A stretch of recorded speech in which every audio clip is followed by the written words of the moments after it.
It is wrestling with knuckleheads, and as always, your boy Toe Tags and the man with the plan, Lay, is in the building.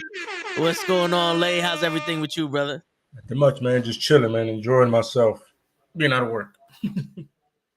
I hear you. I hear you, man. I hear you. Sometimes being home is what you need because I know for a fact work kill you, man. Absolutely. It's like that shit. You know how many people they retire from work and then they gone like a year later. Mm-hmm. That Absolutely. motherfuckers, they take your soul, brother. I So sure do, man. sometimes Absolutely. you gotta just enjoy it, while you can. Agreed. But yeah, yo, did you catch Dynamite last night? I did. I did. What did you think of the Red Dragons and the Lucha Express? I don't know, man. It was I don't Oh, know. It not the made, Lucha. it made the it made the Red Dragons not seem like contenders at all. Okay, I wasn't the only one that saw that. No, Okay, not at all. No, I saw it. I was like, they don't look viable at all, which is ridiculous. yeah, I'm sitting here and I'm like, yo, you not for nothing. This kind of feels like a WWE type situation where the Good Brothers was New Japan Pro Wrestling Tag Team Champions. They come to WWE and they're jokes. Mm-hmm. You know what I'm Like I saying? don't I know. don't know. I don't know what they're going for, but yeah, it's weird. It was weird. I mean, the ending of the show was definitely WWE. Yes, yes. I It was like, wait, what? But yeah, we'll get to that when we get to that. No, for real. To be honest with you, when I saw the dude, I was like, that's a big motherfucker. Mm-hmm. Like, but then again, that was mad WWE. The Mm-hmm. match though with Yes. Samoa Joe and Homeboy, Suzuki. Yeah. yo, Yes. Suzuki literally painted Samoa Joe purple. Mm-hmm. Samoa Joe was purple after the end of that match. Absolutely. Agreed. I'm like, now you want to prove you're tough. That's how you fucking do it. Jesus Christ. The ending was a little something, was a little strange, but the match was definitely exactly what I thought it would be. And then I know I read somewhere somebody was like, oh, that's not what I expected. I was like, yo, if you ever seen a Suzuki match, that's exactly what you got. Yeah. But I don't know No, what the yeah. fuck you're talking about. I mean, I haven't seen many Suzuki matches, but all the ones I've seen were that. Mhm. It was like, let's see who's gonna be the bitch first. Yeah, let's see who blink, yeah. Yeah, that and yo, my man just got chopped and turned around and said, yeah, yeah. Like, look, this motherfucker chopped me. Good. Yeah. About time somebody fucking chopped me. I've been waiting all fucking year for a chop like this. But yeah, Pimp, what's up, What's Pimp, up, Pimp? man? Pimp in the building. He goes, what's up, guys? That ROH television title match was great last night, but the ending with the 2.0 Great Khali coming out, shaking my head. Yeah, we're literally just finished saying that on some like that reeked of WWE. Yeah. That reeked of WWE ruthless aggression era. Yeah. it did. I remember the Great Khali came out to fuck up Undertaker. I was like, Remember that? yeah, I was like, I can't move at all. Yeah. Nah. Yeah. It's funny. He's what was he, the first indie athlete to be signed by the NBA? AEW? Yeah, No, yeah, I believe so. Yeah, I believe so. because that's what Tony Schiavone Excalibur said was he saying. was. Oh yeah, they were like he's an ex NWA player or some shit like that. I'm like, no wonder he got into wrestling because my man, you run up and down that court once, you die. I'm sorry, brother, but it kind of. This is what I was talking about on Monday or last week Mhm. when AEW first started. That first year, they came out with a bang, and I was like, this is wrestling. Yes. This is wrestling. Every single match on the card meant something to someone. They wrestled like they meant something. NBA player. What's up, Harris? No, Harris. Like the stories weren't like fucking novella type, but it doesn't matter. You know what I'm saying? Like the wrestling is what we came to see, Mhm. and it brought back my childhood, and then after the pandemic, it slowly went into the TV show realm of entertainment, you Yeah. know? And you can't help it when you have mad NXT guys or the ex WWE guys and probably people you signed in the back to produce shit. That's all they know, you know? Yep. Because it literally went from if you put Ring of Honor on TV with a good production, that's what we saw in the first year of AEW. Yeah. And now it's like, well, whoever ran WCW before Vince Russo and in between Eric Bischoff and Vince Russo, this is what we got here. You know, this is what we got here. Well, that too, Harris. I'm glad they're giving Jay Lethal something to do because they're making him seem important. Not a lot of wrestlers that came in after that initial wave of NXT guys are important unless they Yeah. go straight for the title, which Adam Cole did. What's going on, Flocka? So Flocka. Mm-hmm. You know, I and agree. yeah, it kind of makes me wonder. Is like a lot of this was happening once Tony Khan took over all the bookings. Like they had the Young Bucks and Cody Rhodes stepped back from writing the stories, and he took over, and now he does Yeah. it solely by himself. Yeah. What's going on, show? Yeah. Oh, my man's dancing. Right. My man is I'm dancing. bad. I don't know why this fucking and music ain't stopped. romancing. We I'm don't hearing the music and y'all together. I don't know We why don't you're hit- screaming, but okay. Yeah, we don't hear the music. You good? Yeah, but I do. Hold on, let me try to turn that shit off. What's up, guys? Chilling, man. Chilling like a villain on penicillin with a Mac 11. Just wait for 7. You know how we do. I'm glad to hear it, bro. I'm glad, man. I wanted to surprise you at least be early. Nah, I hear you. I hear you. And Gigi will be on tonight. You know, she's doing mommy things like normal. So, but yeah, I just so happen to like, you know how we said that Tony Khan is a more of a fan than anything else. Absolutely correct.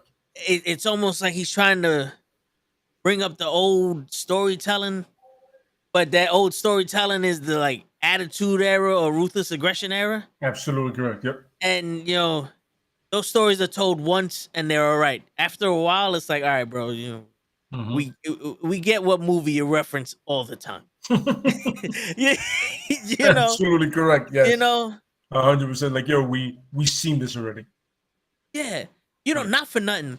The story of Jay Lethal and Samoa Joe is strong enough with just I needed you, you weren't there, and Samoa Joe going, well, fuck you anyway. Yeah. And then you see like Jay Lethal may be the bad guy, but you see him like trying to get the respect of Joe, and Joe's like, well, fuck you anyway. And then they earn each other's respect in a match. Oh, that's the funny part is you can do the whole thing like, listen, I taught you a certain amount, and I figure you learn the rest your own. You know, you get your real world experience. You know what I'm saying? And Yeah. that's I think he's trying to get a streaming deal, possibly something like HBO for ROH, so you can go that extra mile and do certain things without being a up, bro? problem. So, bro, Yeah. you know, so I think that's where ROH is trying. They're trying to get like a streaming thing. You know. Yeah, I heard something about that, and HBO would be crazy. Because that'd be the first time you get like a cable, like a legit, powerful cable company.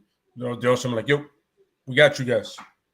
Yo, and not for nothing, fucking HBO, their production value is crazy because the boxing, like, is second to none. I used to love watching HBO boxing every Saturday night.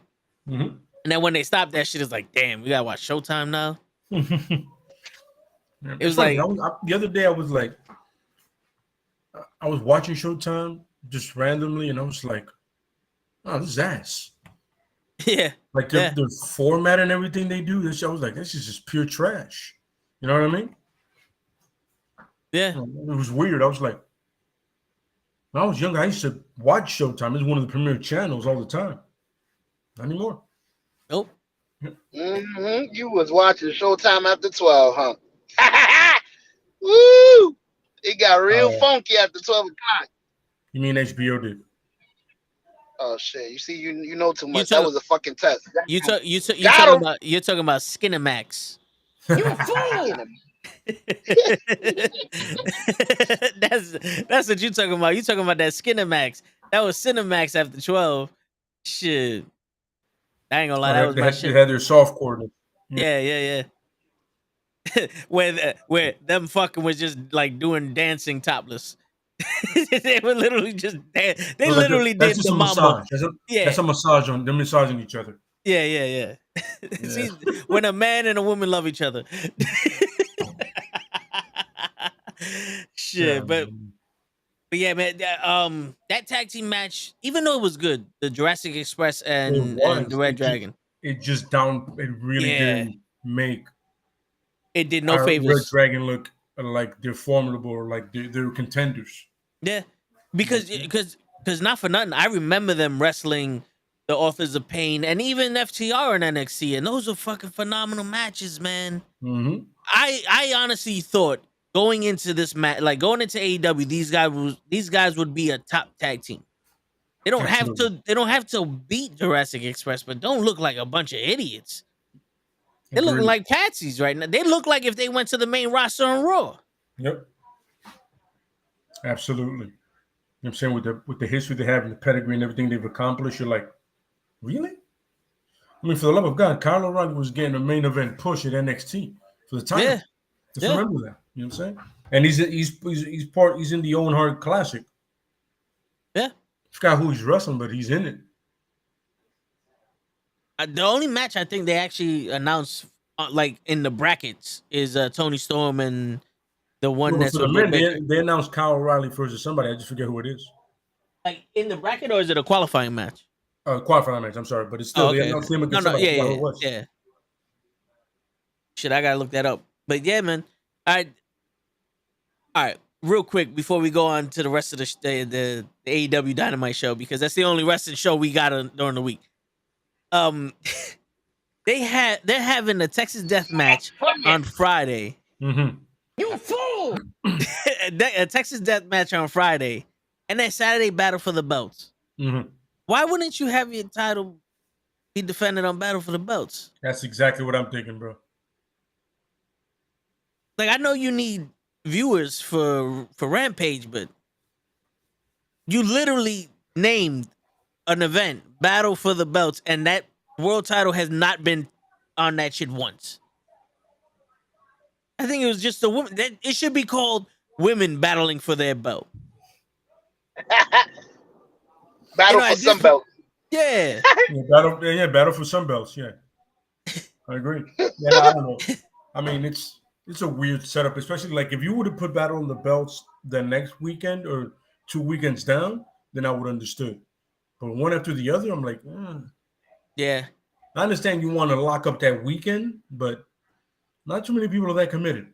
Nah, and that's this is Easter weekend.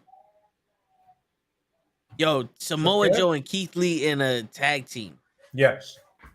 That would be crazy. It's funny. Him and Strickland look great together. You know, you can tell they tagged together before. What up, It was Cavs? smooth. You know what I'm saying? Yeah, no, yeah. But even better, Samoa Joe and Keith Lee in a match. Absolutely. Yeah. It's going to happen eventually. It's down the line. Yeah. They're going to do that. I can see Keith Lee being So going that for that sounds TV incredible, title. so. Yeah, man. Let's book. Yo, It's, you know, Tony it's funny. Khan. It's kind of ironic that ROH has a TV title and they don't have a TV deal. Yeah, it's true. You got to see the irony in that. You have a It's TV like- title. You don't have a TV deal. What the fuck? It's What are like you when defending Scott Hall was the champion. He's like, I don't get this title. It's like I don't even defend it on TV. That like I haven't had a match. Like what am I the champion of? Yeah, you know what? Yeah. And he gives it to Nash and Nash dunks it in the garbage. It's like, you know, the 24/7 championship is only defended on Raw. It should just be called the Raw Championship Yeah, at this point. I agree. Like- I completely agree. Yeah. At least the hardcore title, they would be like, yo, there's a commotion in the back. And like the match sucks. Put in Crash Harley. Get Raven through the window and Crash Harley running around. That was it. And have Al Snow somewhere chasing. Yeah, with head. Everybody wants. All right. I Nobody didn't- wants head? No, everybody. We didn't Not from understand what you you. said. Oh, I said, what does everybody want? I'm like, nobody? Oh, okay. You gotta. What? You kind All of I heard blacked was, out there for a second. I was like, Yo, show. I swear to God, I swear to God, all I heard was "Shut up." It's Battle of the Belts week. That's what Awesome is saying. That wasn't announced though, like Battle of the Belts week. They said Battle of the Belts night. Like Yeah. that thing Saturday. Yeah, Listen, Saturday's event is called Battle of the Belts. I see what Awesome is doing, and I appreciate the shit out of it. Trust me, but that's not the way they sold it. That's not the way they sold it. Yeah, you're not gonna get one over on us, man. I didn't hear it last night. And I watched the whole thing. I didn't hear it. And if they did say it, they was probably just rushing to get to that Samoa Joe Suzuki match. They was on some, let's go, keep moving things along. Yo, CM Punk and fucking Pentagon. That was a pretty good match. I like the fact that Penta didn't look weak like the Red Dragons. Yeah, absolutely, I agree. Yeah. And it's funny because I remember Call Up and Pro watching it, and they were like, "Oh, he's not doing all these flips." I go, "Yo, that's not really Penta style." All right, hold up. The Lucha Bros, yeah, but out of both Lucha Brothers, he's the most grounded one. You know what I mean? Yeah. Wish he was breaking arms. No, seriously. Really? Here you go. Look, this is the week show. I'm gonna try to zoom in. I seen Pentagon jump. It says, All Elite Wrestling Dynamite. Nothing about Battle of the Belts. Look at the very top. AEW Rampage. Yeah, AEW Rampage. Nothing about Battle of the Belts. Well, that's last week's. That's last week's. You gotta go. This one's last week's. Keep going up. Keep going. All right. So this is yesterday. Okay, yeah, that is. But keep going. Yeah, there's no Battle of the Belts, and then rankings and that's it. Okay, yeah, I can't help it. Okay, I'm sorry. I tried. Yo, I can't back that up with internet. Yeah, yes, man, I completely agree. Suzuki and Joe was great because it was Suzuki and Joe. Yeah. All right, let me see if I can. It's funny because Suzuki was like, "Yo, everybody's saying this is great. I just want to fight the guy. I don't care." Suzuki's the old dude at the bar that's always ready to scrap. Love that guy. I love that guy. I don't like his barber, but I love the guy. Yo, word. His barber is the same guy that picks out outfits for Seth Rollins.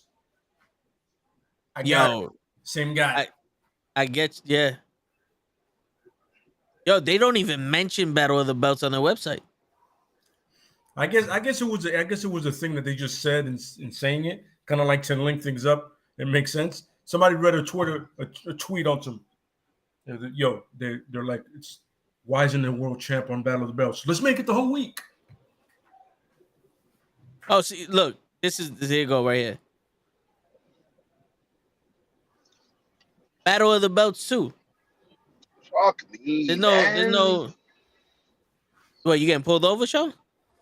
No, my bad. I thought I was. It's funny, Matt. They wasn't, but I mean, if you've seen a Suzuki match, like I told earlier, that's what we saw. Yeah. You know what I'm saying? So I don't know what these people were expecting. I don't know if they was expecting some suicidas. You know what I mean? Some, like if you know both these guys, yeah, I loved all of it. First off, they didn't have much time to do no crazy New Japan style wrestling match anyway. I hear that, Cabs. I hear that.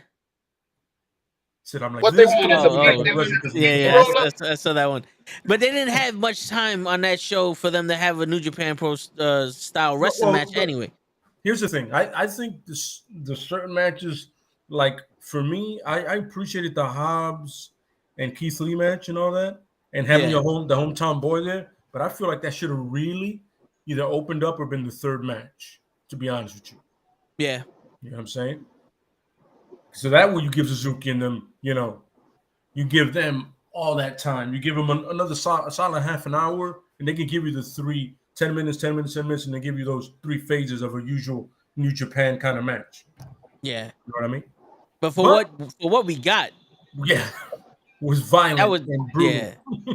That was an AEW match without the blood. All the blood Absolutely correct. was underneath the skin.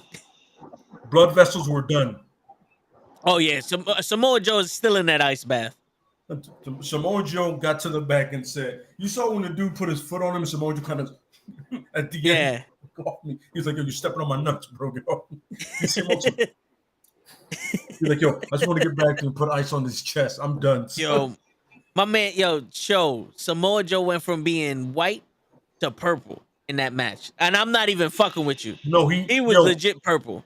Through like as the slaps escalated, the color went from his normal color, which is like, not so much Polynesian, but all of a sudden it went into like to orange.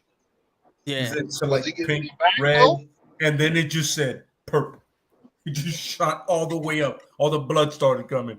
Yeah. Yeah. You see, man, we were just talking about that. Like, it was great until the end. The end felt real WWE-ish. Yeah. Yo, that's funny. That's the second guy.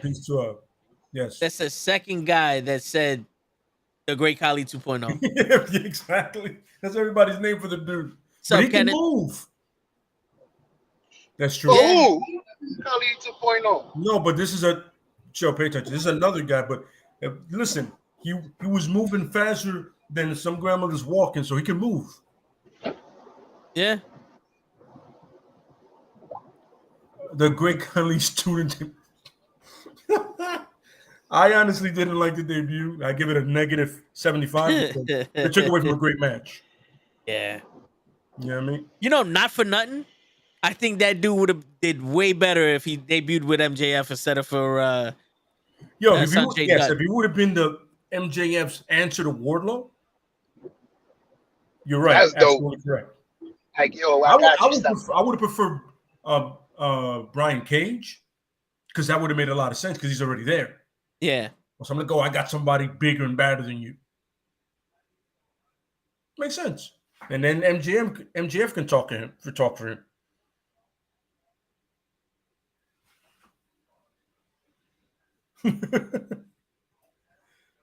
Oh shit! Wait, he's a Great Khali student? No wonder he's moved like that. I don't doubt it, because if Great Khali's showing him his move, which is trying to walk, I'm with it. I see it. Yo, Great Khali walks with his fucking arms, not with his legs. Oh yeah, that's why pushes himself. Yeah, he's skiing, but without the sticks. I remember the Undertaker Khali match, and I felt bad for the Undertaker, man. I'm like, yo, bro, you can't turn this shit salad into anything, bro. It's just shit salad. Yeah. I gotta look the cat up so I can laugh. Yeah, I mean, this is where we go with the whole. It was CGI show. This is true, because they made it look like you can run. That's true. Yeah. That's true. Shit, but no, yeah, this is that WWS style fucking booking right there. Yeah. The match wasn't. The ending was. Yes. Yeah. Because Vince would have been like, "They're slapping too much." You don't get it, do you? This is how those guys. This is how these guys roll. This is what they do. Speaking of Vince, apparently Cody Rhodes' character is the guy that uses the banned words. The what? The banned words? Yeah, that's why in his promo with the Miz, he was saying, "Oh, I'm here to face the best wrestlers in the world," and Miz is like, "They're superstars." He's like, "Oh, I want the title belt." He goes, "A belt holds up your pants. It's a title," and like he was making those references during Raw, but apparently that's his gimmick now. He's just gonna fucking do everything that he despised when he left. So, would you rather have the Great Khali 2.0 or a sellout? A who? A sellout. That's true. I would like to have none of them. You fool! I would like to have none of them, but it's funny. If Cesaro would have came out, I'd have been impressed. Shit. Samoa Joe and Cesaro, sign me up any day of the week. 7 times. Hell yeah. Then you got Samoa Joe, Suzuki, and Cesaro versus Moxley, Daniel Bryan, and Wheeler Yuta. There goes your 6-man right there. That opens up the trios because his name. Ray Phoenix isn't back yet. I don't know. I was like, oh, it's a great match. All of a sudden, the lights go out. I was like, then I saw whatever that was, and I was like, what? What? No, don't do this. Don't tarnish this. And Joe won a title. I honestly thought they were just gonna wind up behind them. I was like, yo, they turned off the lights so they could sneak up behind them. All right, and then that big dude came out. Who the fuck is this? You're sitting right there. Yeah. Just do what most people do. Come in and attack. Yeah. I was like, I'd have had his big ass sitting in the crowd and just walk through the shit like, who the fuck is this? And he beats up Samoa Joe like if it was a fan, and then it's like, no, it was my guy all along. You know what I'm saying? Like something. It was like, Samoa Joe, you fool! He's with me. You know what I'm saying? But I'm gonna abuse the shit out of that button, just so you know. Every time Show opens up his mouth, you fool! Just so that way people understand it. You know what I'm saying? Hey yo, you fool!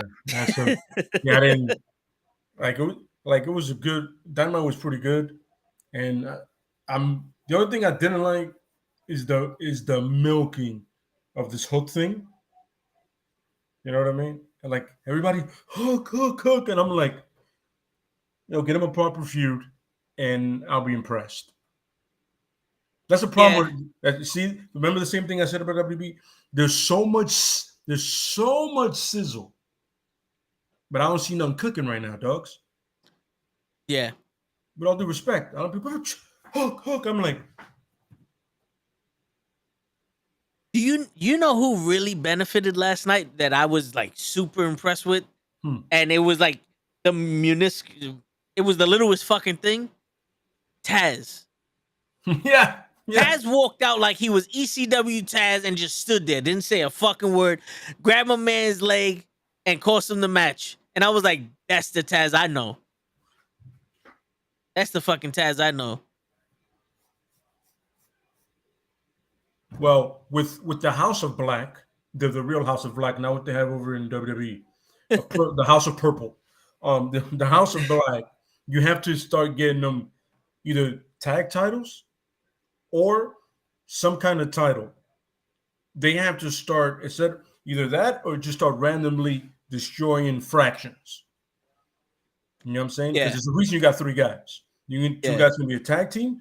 I will assume it's Matthews and Brody and Bodie King.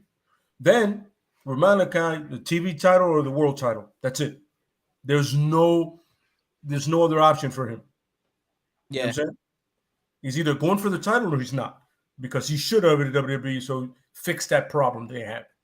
Yeah. My opinion, Jason, I would like for them to turn around and go, this is the House of Black, and we run this shit, and just come up with a trios title, like their own, like the FWT shit, their own self-proclaimed shit, and like they're the baddest fraction in the AEW. That way, it gives breathing room for Adam Page, and if he were to lose that AEW title to Adam Cole, the next feud wouldn't be Malachi Black, because it's like, all right, you're gonna have to lose it now because Malachi Black is running hot. Yeah. You know what I'm saying? Like, you're going to waste. Like, that's the problem with having so many high-profile wrestlers at once. It's you're either going to have 15 fucking champions a year or you're going to waste your opportunity to make an impact.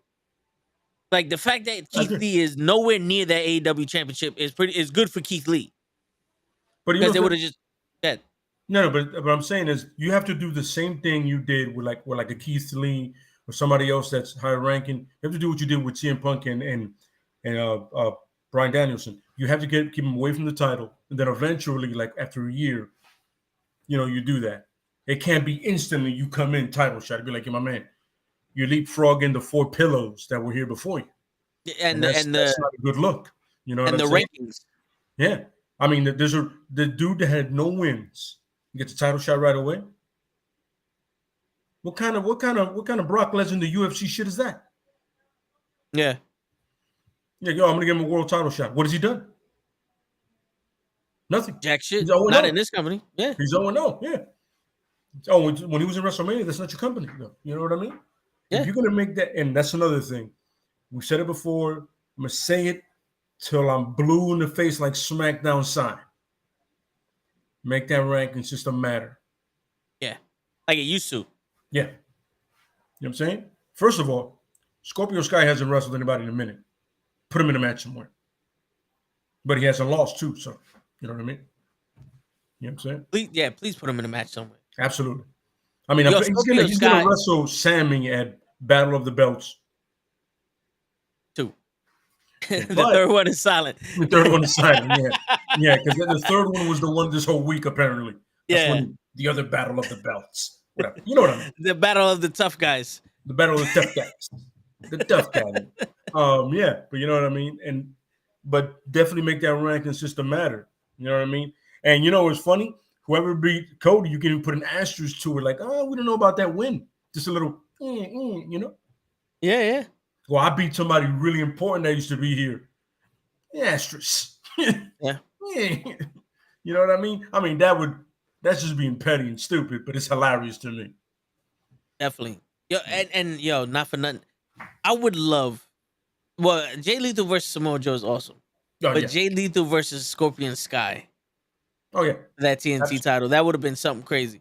Because you could have had them both come up at the same time. Like what they did in NXT with Baron Corbin and the other fucking dude.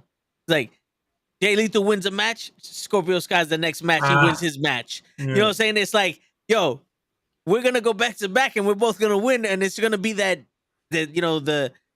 elephant in the room. Like, doesn't Jay Lethal deserve a shot at the TNT title? Like, what's going on here? Yeah. And then, but Scorpio Sky's running the gamut. So it's like, yo, maybe he does, maybe he doesn't. All I know is I'm fucking up whoever comes in the ring. Absolutely. You know? Yeah, you could do remember that fun thing was when you had a champion or somebody chasing the champion, he would back up the champion. He goes, no, nobody beats you but me. Yeah. He said, I'm not doing this because I like you. I'm doing this because I'm better than you. And that's sometimes it could start as I'm better than you. And then one of them gets the title. And then he was like, yo, I've always been better than you. And now you have that title. And I'm going to prove I'm better than you. But nobody's going to beat you but me. Yeah. And no one's going to injure you but me. Yeah, it's almost like I want to beat you more than get the title. Exactly, yeah. Yeah. Yeah, absolutely correct, yeah. But to answer the question here from Walter, what's going on, fellas? I have a question. With these many wrestlers coming to AEW, do you need 3-hour Dynamite? So I think had that great solution for it. You have a lot of guys that are 3-man fraction, as the gentleman beneath us put it so eloquently. You fool! There you go. So the trios title is perfect for that. Death Triangle. Even though I want Penta to get a run at the title and the title victory, but Death Triangle, Jungle Express. Well, when they get another guy, when they get one more guy, House of Black. The House of Black. Taz's Factory. Team Taz. Team Taz. I don't know how I missed that. The Factory, the Pinnacle. Yeah, you can have the varsity guys with somebody else, you know. Yeah. You know what I mean? You can do it, and they can. Oh yeah, but and the Blackpool, exactly. The with Moxley in them. Not the Jericho Society Wrestling Club or some shit. Not the Jericho Society. They're not important enough. Jericho Society. Have LAX too. You know what I mean? And even though I feel what LAX is going to wind up that Hernandez and Homicide are going to come to back those guys up. Because they need 2 other people. Yeah. That's right. Dolph Ziggler's brother. Thank you, bro. Appreciate it, Kenneth. That's what I was thinking about. Dolph Ziggler's brother can be part of them. You know, then the Ass Boys, they have, they're 3. They were undefeated until they fought Blackpool Soccer Club. Yeah. And they're going to, I can think of, yeah. So there you go. So the trios title can incorporate a lot of wrestlers that are probably not doing anything. You also have the Dark Order. The Dark Order, who can go for the trios title and for the tag team titles at the same time because there's enough of them. Yeah. And even the TV title, there's no reason Silverman should not be getting a TV championship shot. You know what I'm saying? Because everybody loves him. And I'm not going to lie to you, he reminds me of Toe. I don't know if you don't see that. The dude can go, Clearly, the dude is Jack, and everybody loves him. Yeah. Yeah. But you see, Kennedy, I see Homicide and Hernandez coming. Because remember, Hernandez left MLW, I believe. He didn't resign with them. Oh, okay. And And then Homicide was there. Homicide has never really had a place where he's at. He just shows up and does things. That's true. You know what I'm saying? Homicide showed up in AEW during the Arthur Ashe Exactly, show. yeah. You know what I'm saying? And if you haven't been coming around close to that time, or maybe he just shows up because he's like, yo, listen, we're going to have all of LAX together, except Conan. Yeah. I mean, but he's been there, but might as well. And then you have your own little fraction there with the Latino Heat, the LWO again, or whatever you want to call them. Butcher is not joining, but if you've seen that segment, he paid him. You have him in an envelope, so he's hired gun. Yeah, he paid him. Yeah, and that envelope looks stacked. I'll take it. Oh yeah, but I won't have a chance to get Warlow, but I'll do it. Maybe you know what? Chop blocks. No, yeah, seriously. Here's the problem with AEW. Let's get into this part because of the fractions, right? We're gonna talk about heels, so let's get into the problem with AEW's heels. Absolutely. 90% of AEW's heels are fucking patsies. They're not to be taken seriously. To be honest with you, the serious heel that they had was Pac, and he's now faced with Pentagon because of the House of Black shit. Like the House of Black is just basically tough guys that want to fight, but LE Hilo, he's with the fucking you gotta unmute yourself. Show El Idolo. That's what I said. El Igalo. You fool! Andrade. He has his faction, and these guys are supposed to be tough guys and all that other shit, but they're being shown to be like fools. The ass boys are being shown to be like fools. There are no legitimate heels in this business. And even when Bryan Danielson was heelish, he was still on the face side. And now he's with Moxley and William Regal. They're like the tough face. They're the Austin. They're the anti-hero type shit. You know what I'm saying? So if you develop your heels, like if the Butcher was actually someone to be feared, that match would be more anticipated than him being with Matt Hardy and a bum. Because how many times has he been, Darby Allin this thing, make him look like an idiot? The Red Dragons have been looking like an idiot for the past couple weeks. You know what I'm saying? And that's supposed to be the top heels. The only top heels that we actually had were the fucking Young Bucks and Omega. Yeah, absolutely. Consistent too. Consistent through and through. And MJF. Yeah. Those are your four heels in a massive company. Yeah. Massive company. And everyone, no one else is serious. Like at least back in the 80s, the heels were they knew their lane. So when you had the Dangerous Alliance and the Henan family, which we're gonna get into later, you had those guys that were heels to certain wrestlers, like Hacksaw Jim Duggan and Haku. That was his heel.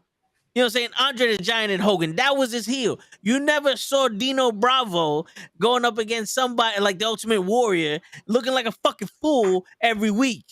You know what I'm saying? So they left that for the Honky Tonk Man, but the Honky Tonk Man was still a fucking heel. It's funny. I was just about to say his name, man. The Honky Tonk Man? The Honky Tonk. He's one of the heels I have on my list. One of know. But what's funny is like what the problem that AEW has with their heels is a problem that NXT has with their faces and WWE. The faces in WWE and NXT are idiots, apparently. Yeah. They don't think. They don't see things. You know what they're like? They're like Sting in WCW when he would always tag with Ric Flair, and Ric Flair was like, "Oh, I'm not gonna turn on you." Horseman beat him up the next night. Yep. Naive. Like, really? It's happened 6 times in a row, bro. It's you're not seeing the pattern? Yeah. No. Is that bleach getting into your brain cells? You're not getting it? He had to get the problem. The heels are not only are they stupid, but they are not vicious. No. And I'm not talking about vicious and delicious, because Scott Norton was vicious. Oh yeah.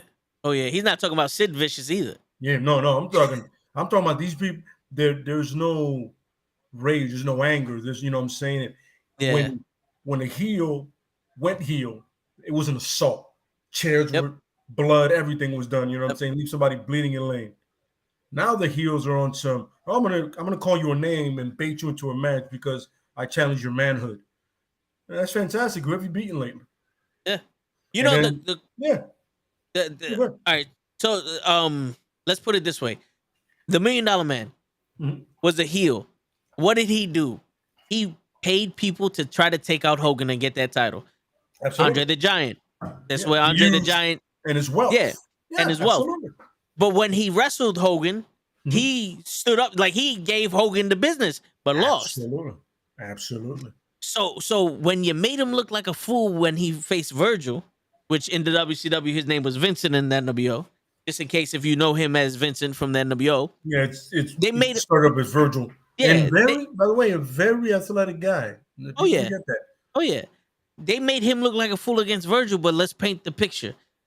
One, he tormented Virgil for years because Virgil was his valet, so he was already got the heat for that. Two, when he fired Virgil, he was still picking on him and treating him like shit, like the help. And the only way that Virgil could make the $1 Million Man look like a fool was because Roddy Piper came out to help. Roddy Piper coached Virgil and made Virgil that next level guy to take on the $1 Million Man. This is a movie bad guy. Like this is this is like Loki. Yeah, Loki looked like a fool at the end, getting slammed by the Hulk. But remember, they had to form the Avengers to beat him. You know what I'm saying? Like that's a fucking heel. Jake the Snake Roberts and Rick the Model Martel had to have a blindfold match because Rick the Model Martel sprayed his cologne into his fucking face and blinded him. That's a heel. It's not somebody that's just gonna go around. How do you have a faction of 20 people in the Hardy Family Society X shit, and you're going around paying other people to do your business? Like what?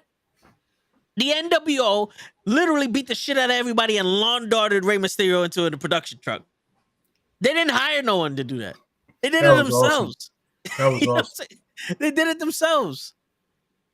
Like, who's the bad guy in Santana Ortiz and Kingston versus Jericho and the Society of Fuckfaces?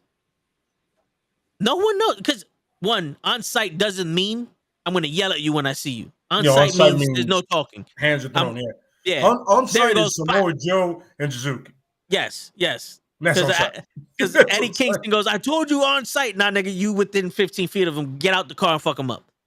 You know what I'm saying? But anyway, that's just me. That's the Bronx. That's the Bronx in me. Anyway, but like, who's the heel there? Everybody's trying to be a tough guy.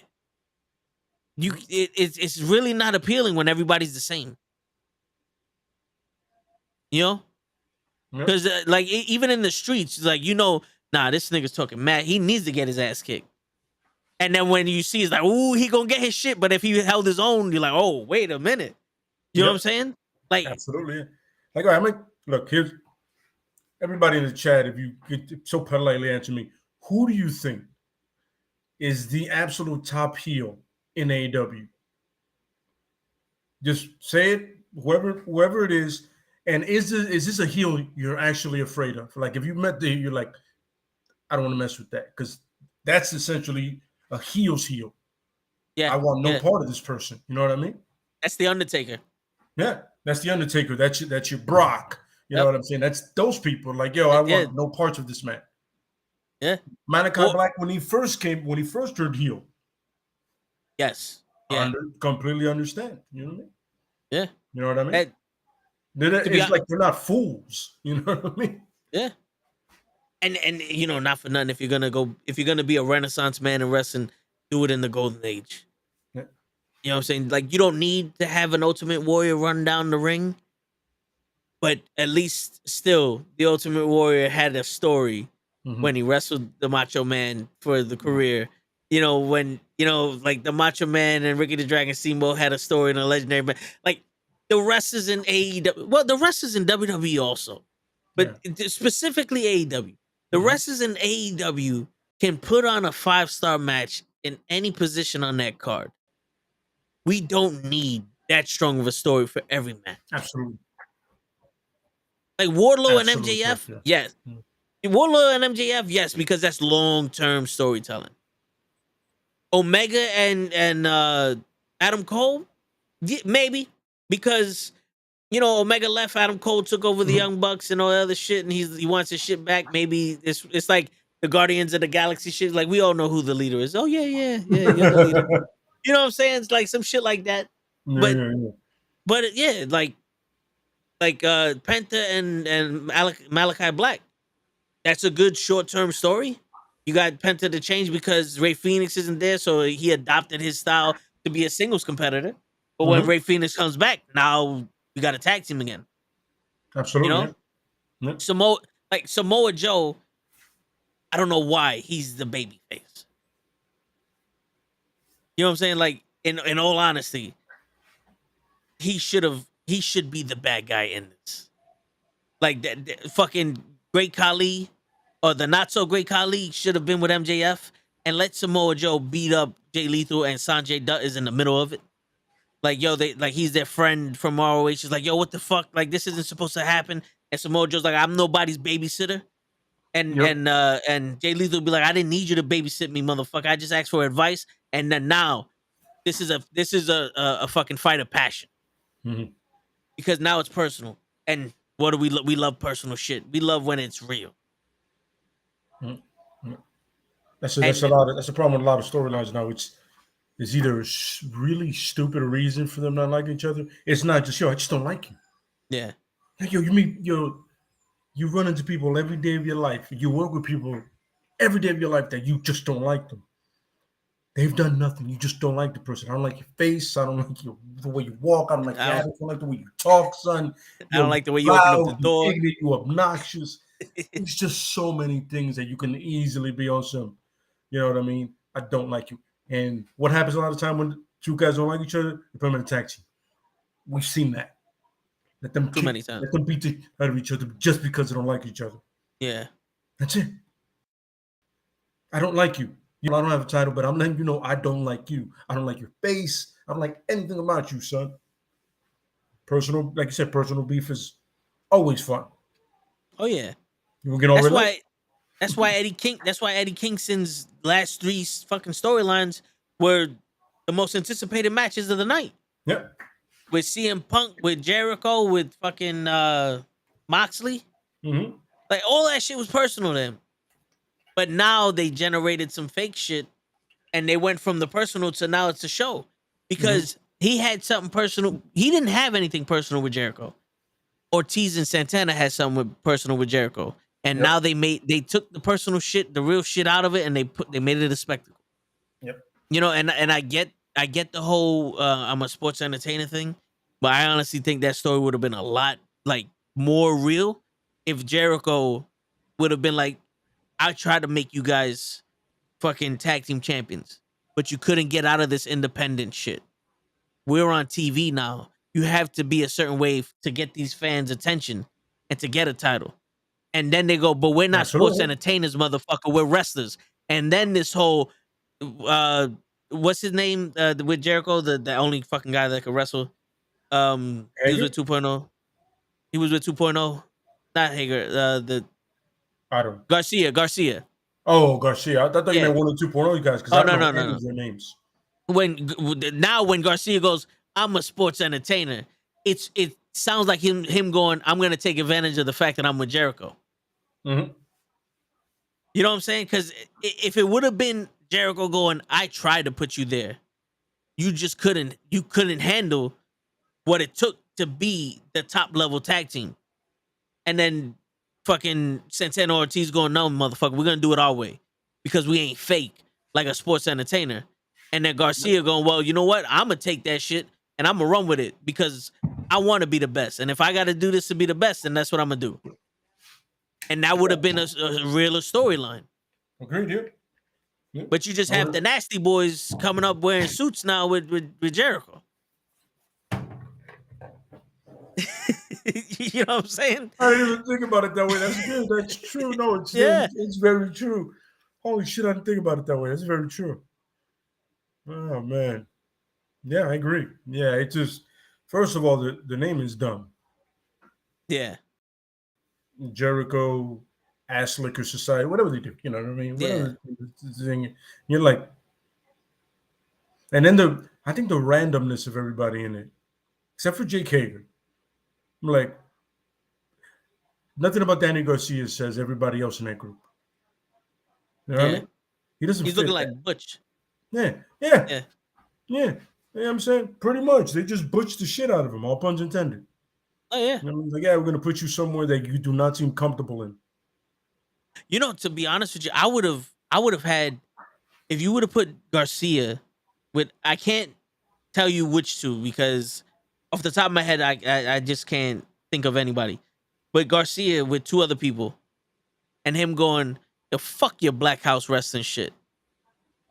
You know what I'm saying? Like, I don't need you, Brian Danielson or Moxie, to prove that I'm bad. Who the fuck are you? Like on some shit, like, because I see him as that type. He started out that way. I want to fight CM Punk because I'm the, like, who the fuck is CM Punk? You trying to take my spot? Like, I would have been able, him with that attitude. Two other guys going up against Daniel Bryan, Moxley, and Wheeler Yuta. That'd have been something. That'd have been something. Because again, it's more personal. It's more real, more realistic. Agreed, And you would have gave him a reason to fight, and you would have had classic matches. Because now you have to prove you're better than them. Yeah. A lot of wrestling nowadays is not to prove you're better than them. It's just to fucking wrestle. A lot of it's filler matches. Yep. Like the fucking Usos versus the Street Profits. If that meant anything, that would have been an awesome match. It was a good match on Raw, but if it meant anything, if it was for the tag team titles, or if it was to face the RK Bro for the titles or something, if it meant anything, if winning that match meant anything, it would have been a classic. Every time the Usos and the New Day wrestled each other, whether it was for a title or not, it was always for I am the better tag team. Because they had that mutual respect with each other. And that's why those matches were classics. Any match they have on the kickoff show, they were matches of the night. Even when the Usos, even when the New Day was running the gauntlet for Kofi to get the title shot, and the Usos said, "We forfeit." Yeah. That's a classic moment. And they didn't even wrestle each other. But there's the history there between them on some, we respect you, but we see what you're trying to do. You're trying to do that for your brother. Yep. I get it, bro. 100%, man. Do you? Yeah.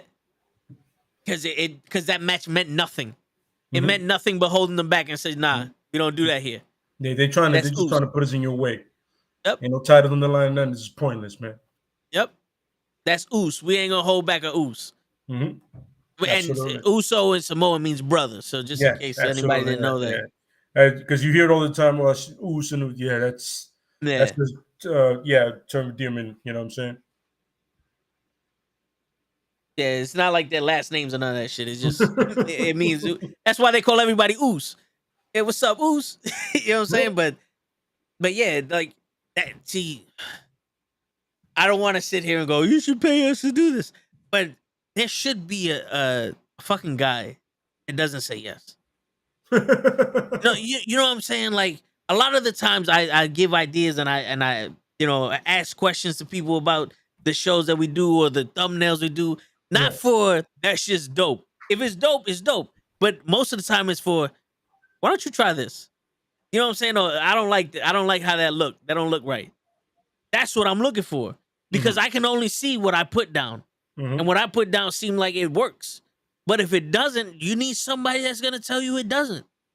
Yes, men don't do shit but get in your way. Absolutely. Think about this. If the rappers nowadays didn't have nothing but yes men around them, we would have such great music. I don't know how they come out with the music they do now. I heard one song and I said, this shit that don't make sense. That don't make sense? He started the rap off, he was in elementary school and now that don't make sense. Like, what is he on a plane for? Why did we get from elementary school to this? Like, you didn't even say your teachers held you back. You just, like, you wanted to prove you were young? It's like, he said, I don't think you have to prove you're young. That your age does that. Yeah. The fact that you still shitting out Similac proves you're fucking young, asshole.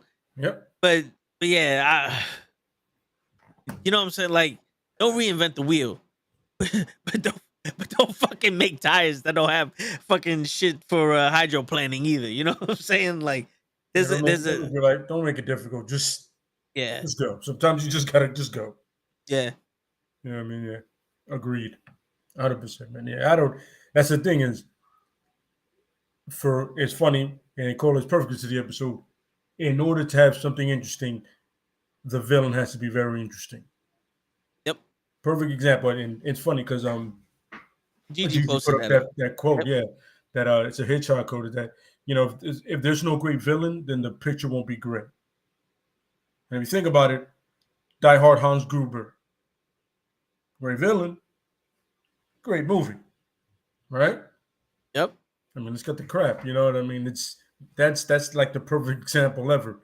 You're like, yo, he's like, I want to see him get it, but he's cool though. He's high. I'm not Yeah. mad at him. You know what I mean? I get it.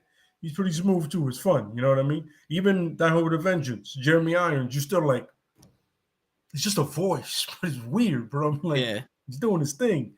Yeah. It's just, the only reason I use those two is because the villain had as much screen time as the protagonist, as people want to say. So it was a back and forth. It was never just like he sent goons. It was like they would talk all the time. So Yeah. there was that rapport that you're like, damn, he's as interesting as the guy that I'm cheering for too. Yep. Yep. I like him too a little bit. So yeah. Oh, yeah. I mean? And so the AW doesn't have that. Doesn't have a lot of that. Not yet. So the quote is: the more successful the villain, Yes, the more more successful the picture. Absolutely correct. Yeah, I just looked it up from Gigi. No, and But- it's true. Yeah, and think about it this way, because like what you were saying, the more successful the villain, the Intercontinental Champion and the Tag Team Champion, the records for the longest holding, the longest holder of the titles are villains. Yep. Honky Tonk Man held the Intercontinental title the longest. Mhm. Jericho held it the most. Mhm. Miz is like second place, for the most and all that other shit. JBL was the longest reigning SmackDown champion. The only reason why Hogan and Bruno Sammartino held the titles for as long as they did as good guys is because you had a plethora of bad guys to put them up against. I'm talking about Earthquake, Typhoon, fucking Big Boss Man, Bam Bam Bigelow, One Man Gang, fucking Bundy, Andre the Giant, $1 Million Man, Bad News Brown, Ultimate Warrior, Macho Man, Jake the Snake Roberts, Undertaker, Ric Flair, fucking Sergeant Slaughter. I'm naming all these people WrestleMania events. These are WrestleMania main events he went through. You know what I'm saying? Like, these are people that he wrestled. If you have enough bad guys that may be able to overthrow the good guy is always going to be the underdog. The good guy can only thrive as a champion as an underdog. The bad guys last long because they find any way to win. And they're the most interesting. They're the most interesting there because you want somebody to take them down, and no one can do it.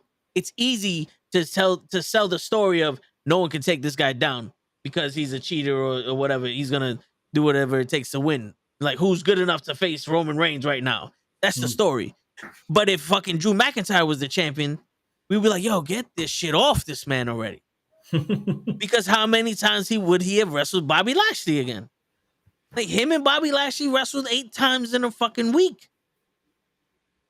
There's not enough legitimate bad guys for someone to go through. And that's the problem with AEW. Right now, Adam Page is going through heel after heel after heel, but each heel he's wrestling should have been champion.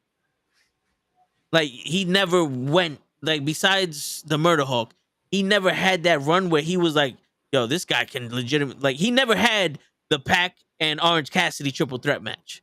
But Omega, like, Omega's gonna win that, but during the match, he's like, hold on, wait, is Pac gonna be champion? Or are they gonna put this shit on Cassidy? Because I said that multiple times during that triple threat match.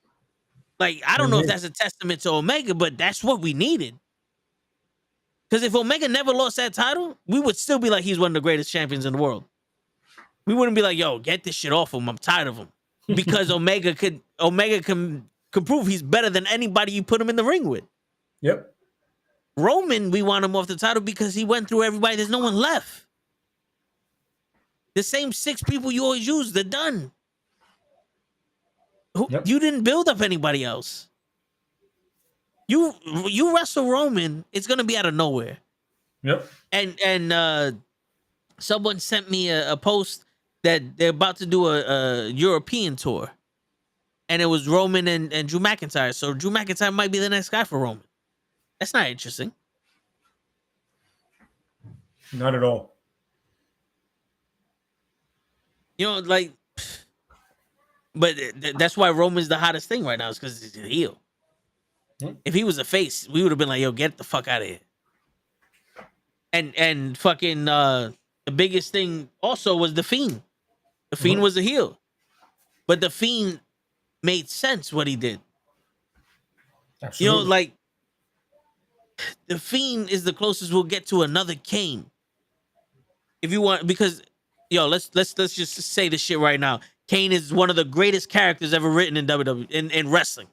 Mhm. Kane is one of the greatest characters ever written in wrestling. He has the most complex fucking story that anyone can ever come up with. He's the Undertaker's half brother and Paul Bear's son, but he was also burnt to a crisp with his mother and father in the house, and it was the Undertaker's fault. But Kane wasn't physically scarred; he was scarred mentally, and he thought that he looked a certain way. That's why he wore the mask and the full bodysuit. And that's why throughout the years he progressed and it went for less and less clothing and without the mask. He started with a voice box and went straight in. Like, this guy literally had psychological problems as a child that grew up to be like Michael Myers. And the more he got over his trauma, the more human he became, but he was still a fucking monster.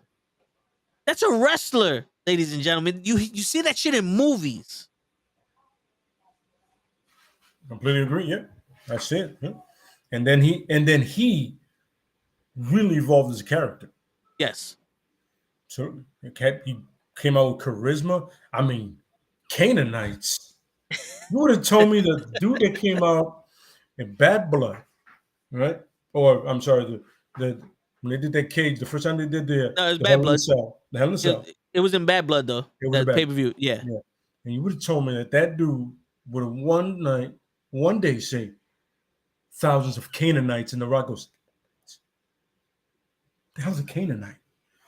You would have told me that same dude was going to turn into that guy. I would have been like, you've lost your motherfucking mind. Yeah. But I was wrong. So pleasantly wrong I was. Oh, yeah. You know what I mean? I mean, and then from that, he goes to Team Hell No. It is the most absurd and ridiculous thing I think I've ever seen Kane in. And it made fucking sense. And it was hilarious. Yep. They would tell each other, I am the tag team champion of the world. But man, listen to what you're saying. It takes 2 people to be the tag team champs. I am. No, I am the tag team champions. It doesn't work that way. We have to be the champs. You have to tag me in for us to win. Yeah, I can't beat multiple people. Oh my! It's 2 belts. Okay. And it was hilarious that he was able to go from Isaac Yankem. Oh, don't forget, he was a Christmas tree at one point. And like a Mad Max ripoff but also from Isaac Yankem to the fake Diesel to finally Kane, and then the only drop off was Corporate Kane, really. Yeah. But I mean, for as long as he was there and how much he changed, and how, it's crazy, man. It's crazy. It's crazy. And that's what you call, ladies and gentlemen, long story telling, long story planning head, and character development, evolution of a character. Yep. And commitment. He never got stuck in one place. He always changed. It was adapted. You know what I mean? And that's Kane did his little impersonation of Jericho by doing that. Yeah. You know what I'm saying? He teamed up with X-Pac, Rob Van Dam, fucking. Yeah. Oh man, shit! I just had the whole list. The Big Show, Undertaker, fucking Hurricane. He teamed up with once. For some reason, Booker T. He teamed up with Daniel Bryan. Yeah, he was. This dude.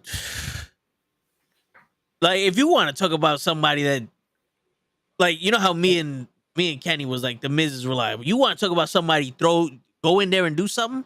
It was Kane. He could go wrestle fucking Zack Ryder 1 week and then get a title shot the next weekend. It's funny because as funny as he was, you believe he turned that switch on and you believe he's just as destructive as he was before. Oh yeah. Like, oh, he's really funny, but it still can't. Yeah. Make no mistake about it. That still can't. That's still 6'10", 300 and like 40 pounds of king. Still him. Make no mistake. It's still him. Yeah. His choke slams were legit. Definitely shit. Yeah. But yeah. See, we're getting into the heel shift. But that's one character that the AEW needs to get. Not a Kane, but like MJF is one of their staple characters. But if Darby Allin, I'm sorry to say this, I know Sting is a legend, and I know Darby Allin is young, but it seemed like when they first started AEW, Darby Allin was doing this. He was, and now he's just staying still with Sting. It's almost like he went from somebody that we was gonna grow with and potentially see being champion to now it's Sting and Darby Allin's just wrestling for him. It's like Sting is what's Moon Knight's god's name? Khonshu. Sting is Khonshu and Darby Allin is his fucking avatar. You know what I'm saying? And that's no disrespect to Sting. I love seeing Sting. I love seeing him wrestle. But that's what it went to. It was like, we're gonna put you with Sting. All right, now what? You're just gonna be with Sting. There was no thought after that. You know? Like, he just became the guy that you made Miro look legitimate against. Or Sammy Guevara look legitimate against. You know? Yeah. He was the guy that used other people to get to where he was going. But now he's the guy that you put up. It's like, you want to prove that this guy can wrestle, put him up against Darby Allin. He's too young for that. Yeah, he's too young to be the measuring stick.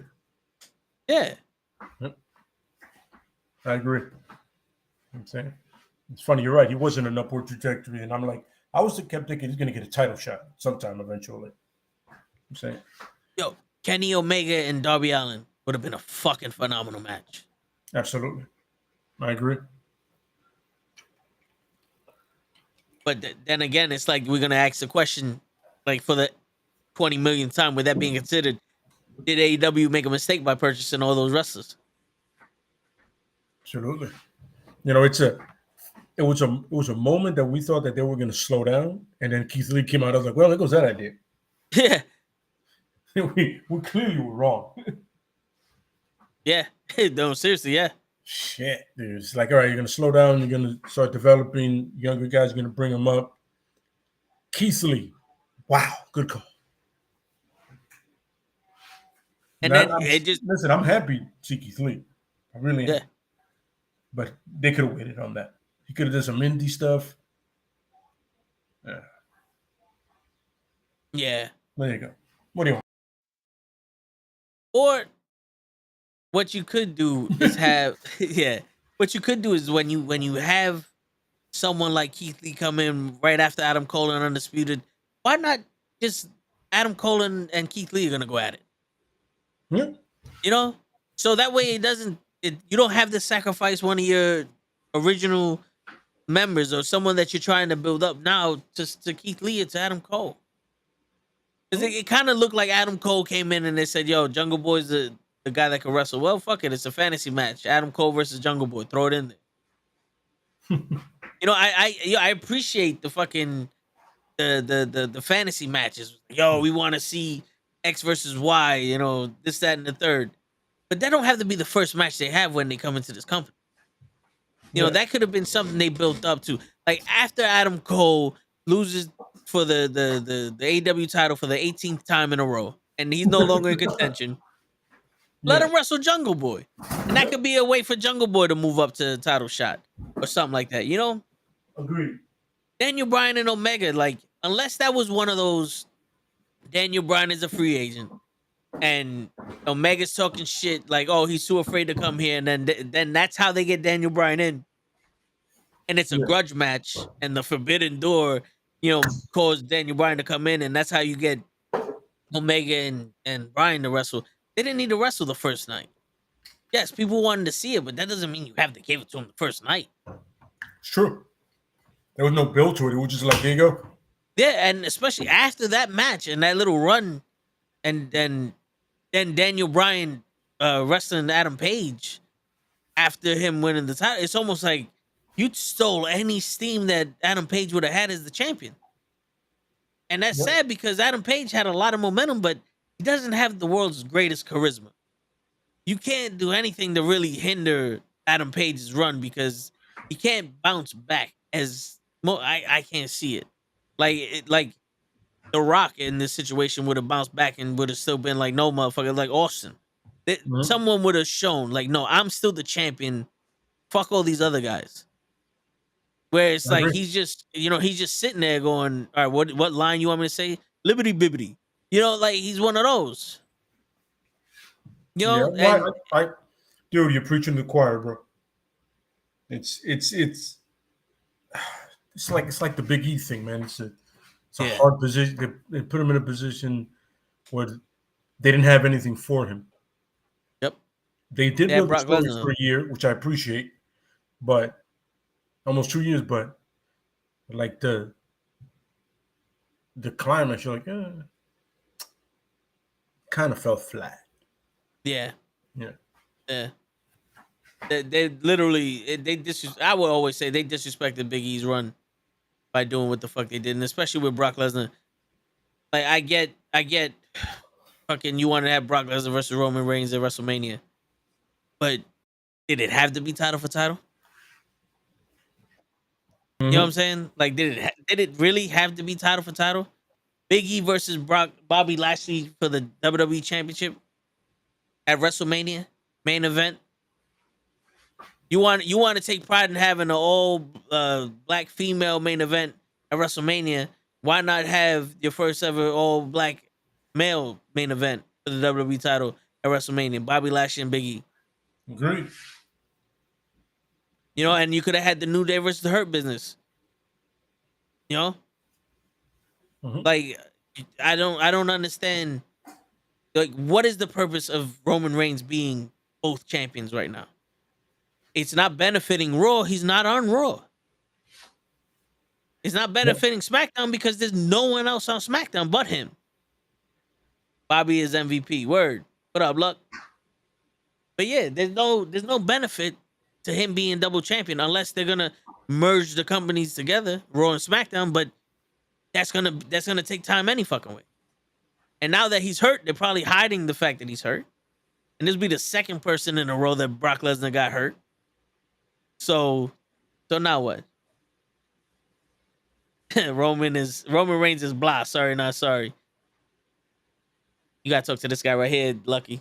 You gotta talk to this guy. I'll let you speak. He shows the shirt, wreck everyone and leave. Which he literally did. He literally did that. Now he's on some other Usos and you get their shine.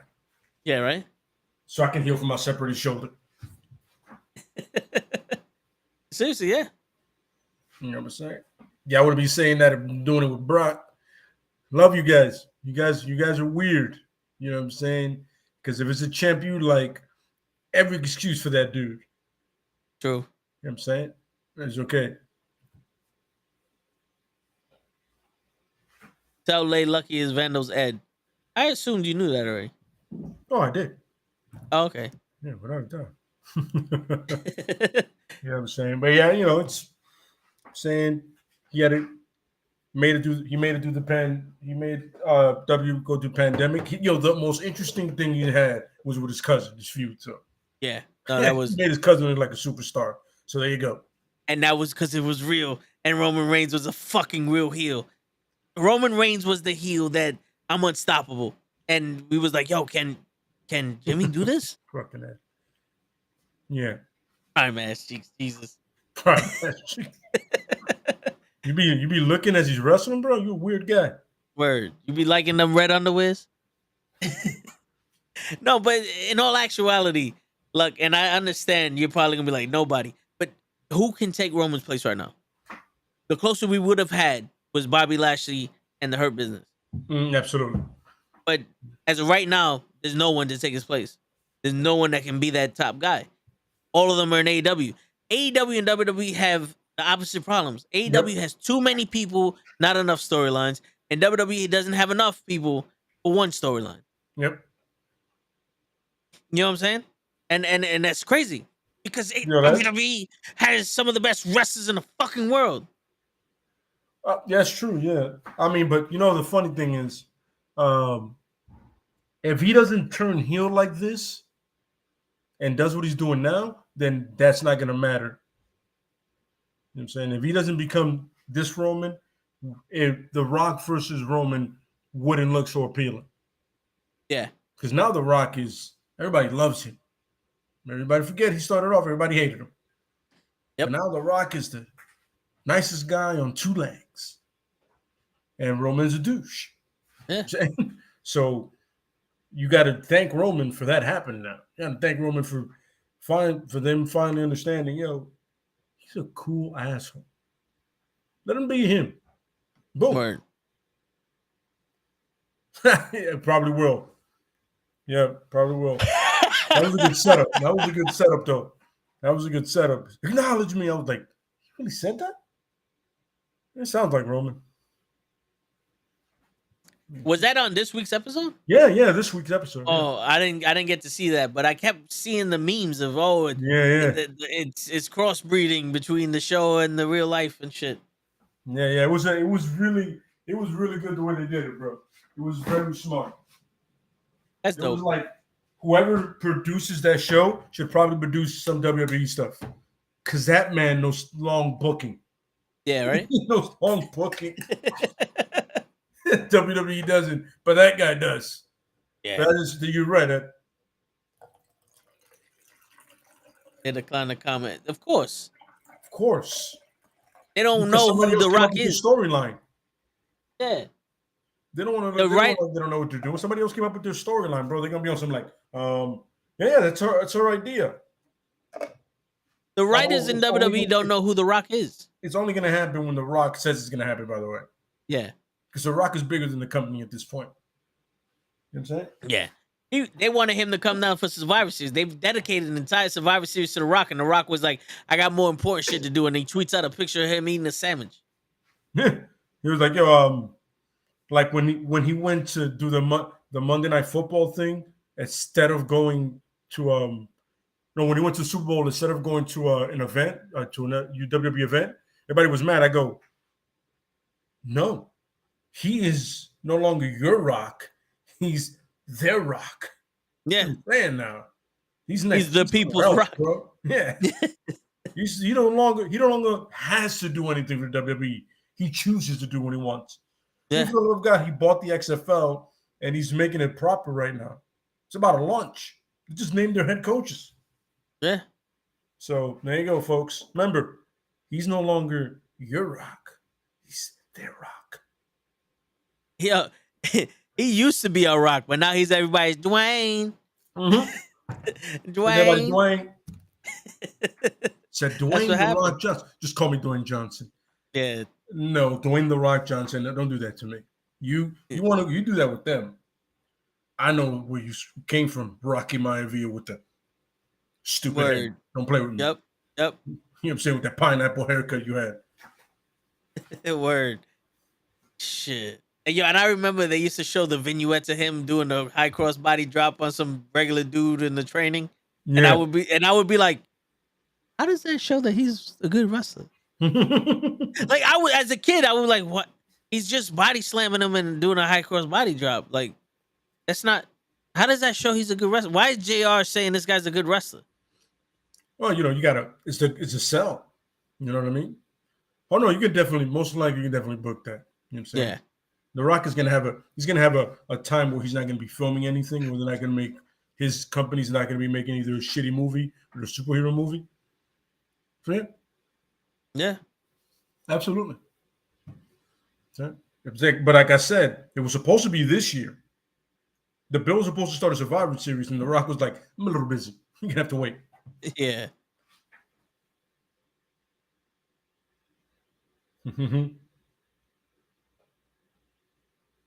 Yep.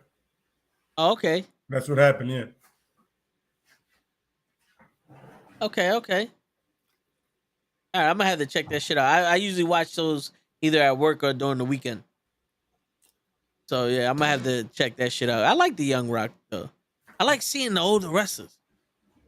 You know, the guy that they got playing Macho Man looks more like Zack Ryder than Macho Man, but like the way he acts is pretty dope.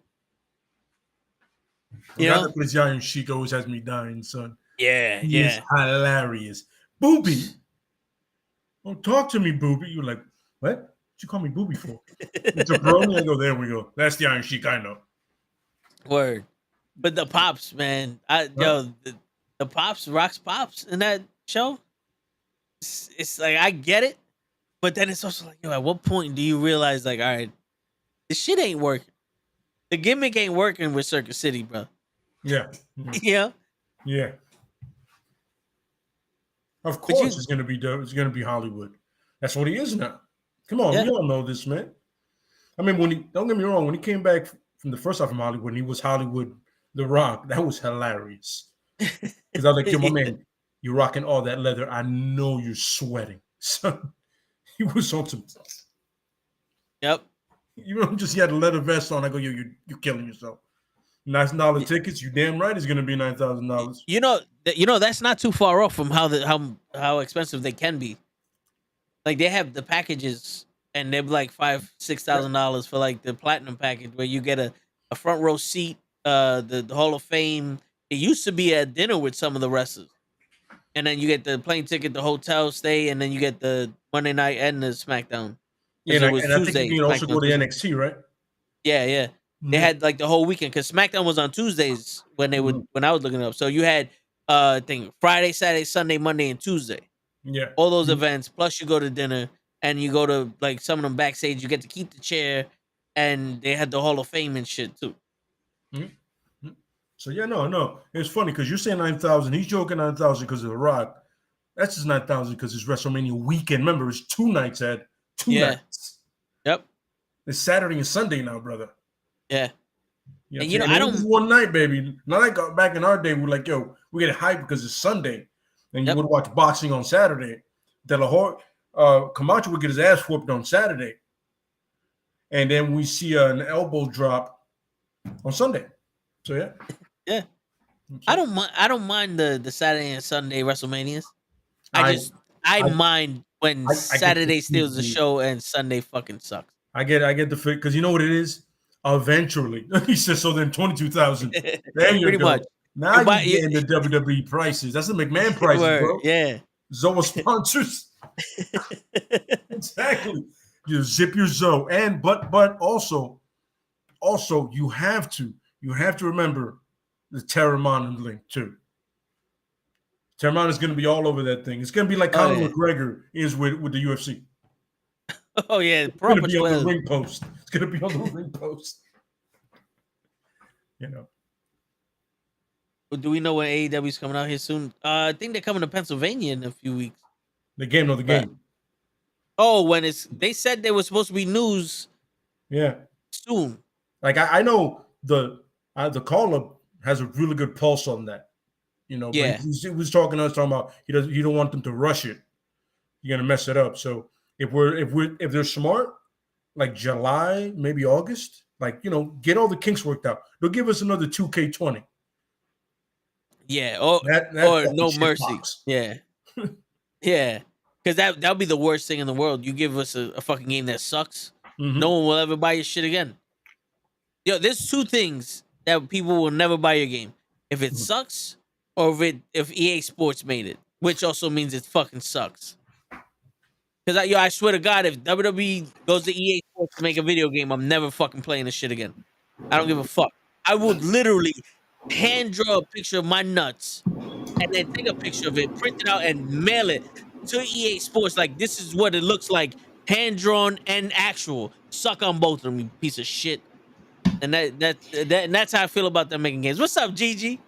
Always coming in the proper times. I don't even know what part that I walked into. I don't know if I want to know what part that I walked into.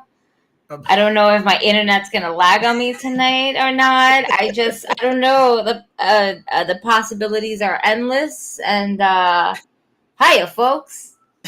Welcome to Hold on. Wrestling with Knuckleheads. You always come at the most opportune time. I know. Apparently so. Fuck it, hey. Very quickly before we get into any other fuckeries about showing our nuts to certain people that we don't like or companies that we don't like. And listen, we got a list. We got a whole list of them and everything. I will want to go ahead and give a quick shout out to Heal.Liz. If you're not following this young lady, what the fuck are you waiting for? You pieces of shits. All right. She's a dope as fucking female who absolutely loves wrestling, goes to GCW events, WWE events, a lot of indie show events that she goes to as well. Definitely one of the few females that I follow for wrestling and in general, and thank God for the new page, because I wouldn't be able to find certain people, especially like her. She was dope enough to go ahead and make me her own GG for the win cup. Nice. Tumbler with my own belt on it. It's so sparkly. It's so, don't mind my missing nail. It's so sparkly. It's so pretty.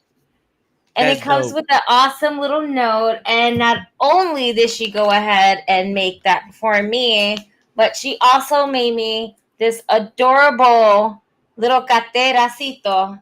All right. Pop. Oh, all right.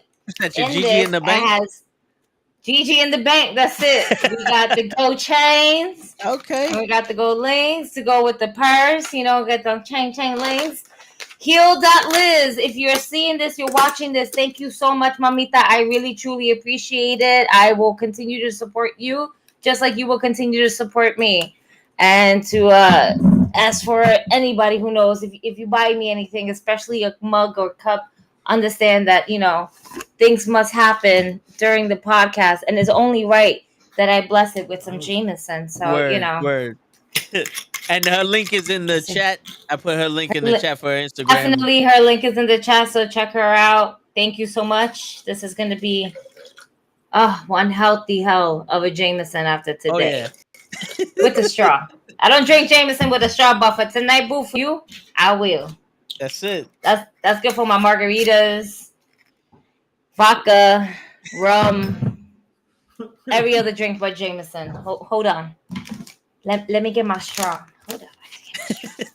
She wrote a lovely note too. I absolutely adore her when she wrote. I was like, oh my God, you're so sweet. Why are you like this? That's a healthy cup. You goddamn right, Lucky. It's my lucky cup. Lucky. Lucky said it was the AEW game is slated for September.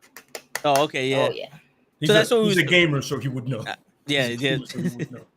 That's what we was talking about, the AEW game. We were saying that it should come out good, and then I went on a rant with EA Sports because fuck them.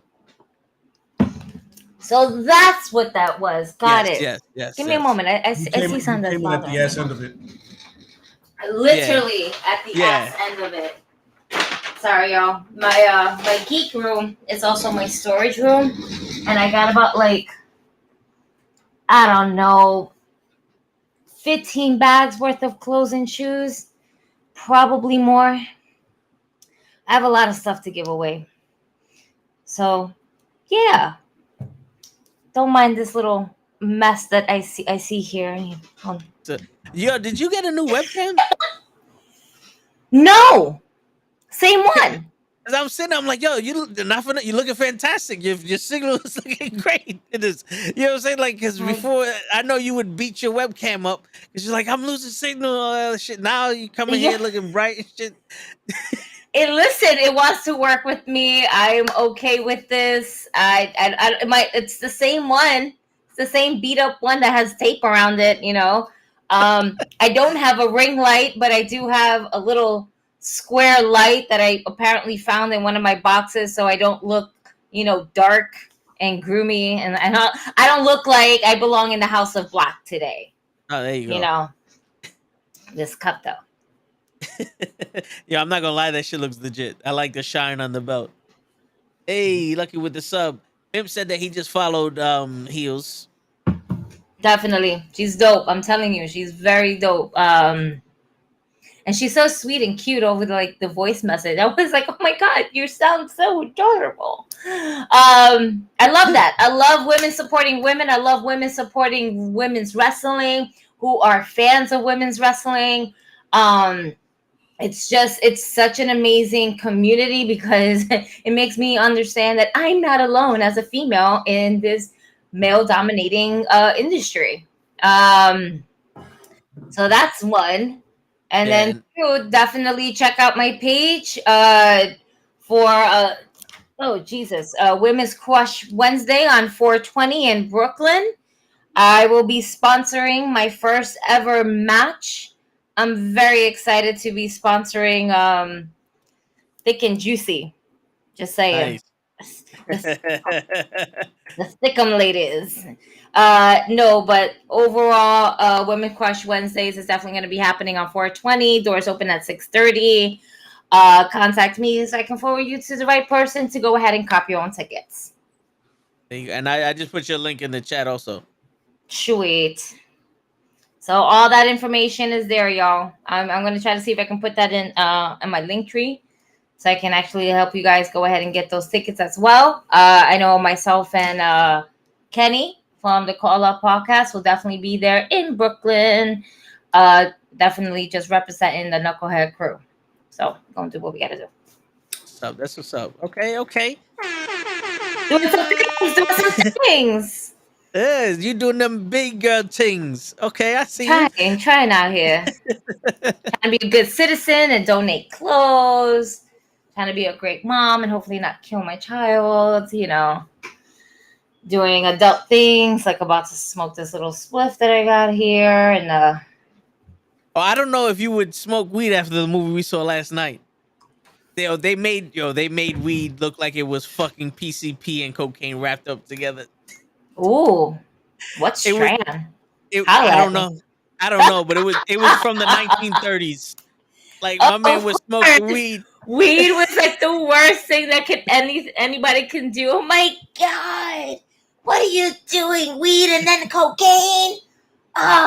You degenerate! My man was like this. So he's smoking the weed like this, like it was gonna cover something, and then he like literally was looking for a woman to rape. I'm like, wait, what?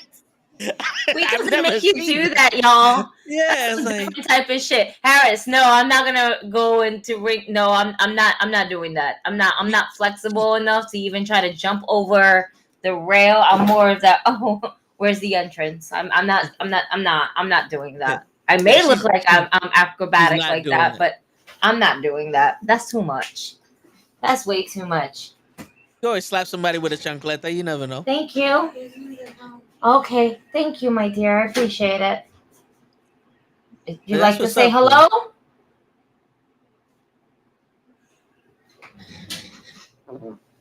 She knows she ain't got school tomorrow, so she's like, oh, I'm staying up tonight.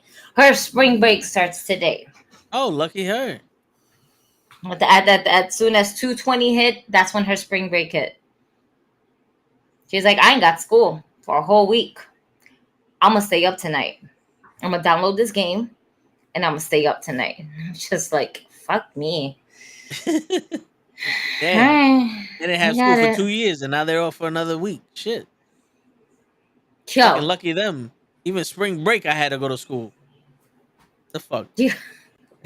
When they send us home like piles of fucking packets of homework to do for every fucking day of the week, and then the following week, even though you only went to school the following week. Yeah. It's like, what the fuck? I remember I get this pack. Like, you're out of your fucking mind. I'm not doing this shit. I would literally do it in school. Like, the teacher gave it in the beginning. I wasn't listening to shit, and I'll just do it there. Like, all right, it's done. I am not doing this shit throughout the fuck out of here. Fuck out of here. Now they track it with the Google Classrooms. It's amazing. That's when they get a hand-drawn picture of my nuts. Here goes Yeah. my homework for Monday. If they sneeze, they get a week off. Shit's crazy. Word, luck. It's true. Absolutely. I've seen it. You're like, Yo, we gotta quarantine you, bro. Not for nothing. I bet you any money back in the day when we was going to school, if a motherfucker blew up the train and shot 3 people, they would have been like, "Why you late?" Yo, dude, he just shot up the train. I don't give a shit. You fucking run to school. You're not supposed to be late. There's no excuses here.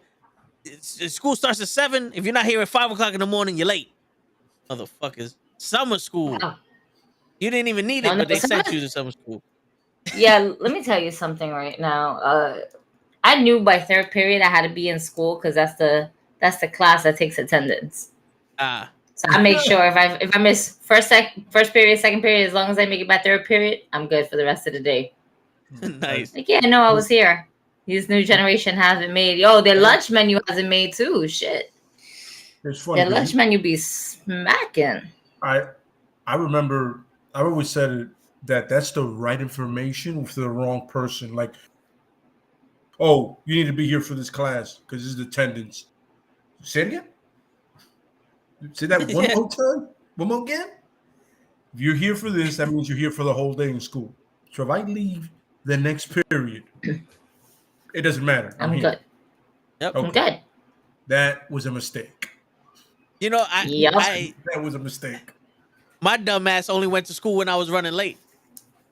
If I woke up early, I was like, fuck this shit, man. I don't want to go to school. I woke up late, fuck. And I'm getting dressed, running out the house. I don't know how my brain operated. Though.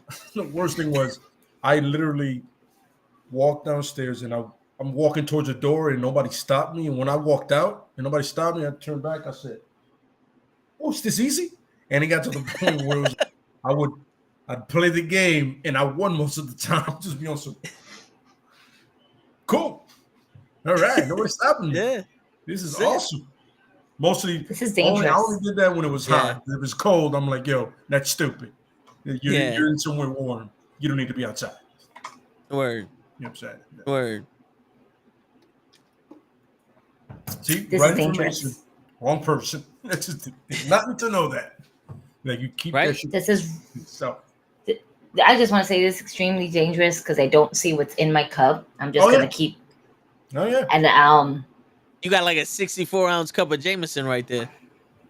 No, I only filled it 16 ounce. All right. I didn't fill it all the way to the top now. Yeah, there was like that much room left. I'm just gonna, keep making the refills and until I get to the 64 cup. She opened up a brand new bottle of Jameson. She went like that. There was that much left in the bottle. You might as well just take that shot on some. Actually, it was here. It was here, and I was down there. Damn. It's been. Listen, I had the whole week off from work because I have my bestie in town, and it's been amazing. And yesterday was the first time I was able to indulge at least into 2 glasses, and today I get to indulge into the rest of the bottle. There you go. Perfect math. Oh my god, that's awesome. And that's how life works. I don't gotta wake up early tomorrow. There's no school. I don't give a fuck. Right? Oh, shit. I'll make pancakes in the morning. It's all good. That's all it. good. And if I don't make pancakes, there's a diner that will. Yep. There's always some motherfucker that's willing to do it. Oh, the Samoa Joe match with Suzuki. Yep. That shit was tough. Oh my god. My titties were on fire. Woo! Yo, my whole that chest ass. was on. My whole titties and my chest was on fire without drinking any Jameson. Samoa Joe's chest was so red it turned purple. He ended up getting bruise marks on him, and it looks like the slaps that Samoa Joe was doing on him did nothing. Yeah. It did nothing. It probably felt like a Will Smith slap to the chest. It felt like nothing. He wasn't moving. The only time he moved was when the forearms was oh, that's it. But my man, who Who cut his hair? Who told him Kanye's barber's phone number? Somebody go ahead and tell me why this man look like the razor just it looks like somebody mowed the lawn all different types of ways because they didn't have a Snickers in their pot. What happened? That's what it was. That's what it was. I felt like it was short-lived though. Yeah. I feel like it was short-lived. I feel like the majority of the match was just the chops to the chest, and granted, they were going at it for a long time. But I feel like they focused so much time on doing those chops that they realized, oh shit, we're running out of time to actually do some really strong style Japan fighting. And because of that, I feel like I don't want to say it was lackluster because it was still a good fucking match. I just felt like I could have seen more time-wise. And who the fuck decided to clone the Great Khali 2.0? It was like you were listening to us. Oh, for real? Oh. Because I was like, yo, Samoa Joe turned. Yeah, I was like, Samoa Joe turned purple. Lay was like, Suzuki's hair is fucking ridiculous, and the whole chat was like, the Great Khali 2.0. You hitting all the bullet points. I was here with you guys in spirit. I didn't see nothing, but I was here with you guys in spirit. Why? Because I saw the same shit y'all saw, and I was so goddamn confused on what was going on. God, that's so funny. Okay. That was a big boy though. That was a good guy. Yeah. Who is he? I know he's a basketball player. I know they said his name yesterday, but I've never seen him anywhere near the wrestling circuit in general. I know he said he was a basketball player, and I get that, but not even like a slight, MMA fighters going into wrestling, I understand because it's kind of more, I don't want to say it's more or less the same style, but it's fighting, it's combat, Yeah. I understand there's similarities to it, but Great Khali 2.0 basketball player that we got going on over here joining the wrestling industry, all you need is fucking, oh man, Jinder Mahal to just in oh man, I know he's in AEW, but he ain't got nobody in AEW, man. Like, he would have done great in WWE, but I mean, it's WWE. They just see somebody that big, that giant. They probably saw him. They were like, we got almost already. Yeah. We can't. What are we gonna do with you in NXT? Nothing. But Braun Breaker, but even so, we're not. It's just where we're gonna put him at. A big star like that, where we're gonna put him at? On Dark? On Elevation? I would have put him with MJF. You will put him with MJF? I would have, just to have him go against Wardlow. You know what I'm saying? Like, that's the big bodyguard. I replaced Wardlow with this fucking guy. Because it would have been better than Sanjay Dutt. Take your time. Yeah, it would have been better with Sanjay Dutt and shit. But what you thinking, Lay? It's funny. The MJF one is a good angle. I can see that. Yes, you scared the fuck out of me right now. You heard me come in. I didn't fucking hear shit. Oh, bitch. I was trying to be quick because I thought you were sleeping. She's not fucking sleeping. She ain't got no goddamn. I completely forgot I took off the mic. Yeah, hi, guys. I was gonna say, you unmuted yourself. Hey. It's all good. Yeah. Right. They said hi. Clearly, I'm here with my baby Abby. Oh, excuse me. And I got freaked out. Sorry, guys. The seat is coming down. Come in and say hi. The camera's, it's right here. That was fantastic. It's Abby. Hello. They say That hello. was fantastic. I got the headphones on. You can't hear shit. That was fantastic. You muted yourself and you like that, and I was like, what the fuck happened? Because I was about to just okay, cool. You just sit here in the chair, whatever. And then the minute I go like that, I see her. I was like, what the fuck is that? I heard you talking. I thought she was sleeping. I would think that she would be sleeping too, but nah, she's just, here up because tomorrow's a day off, and my spirit is somewhere floating around this room. If someone can catch it, like Peter Pan. So on your body. She muted herself to get scared and then unmuted herself to be like, what the fuck are you doing? Yep.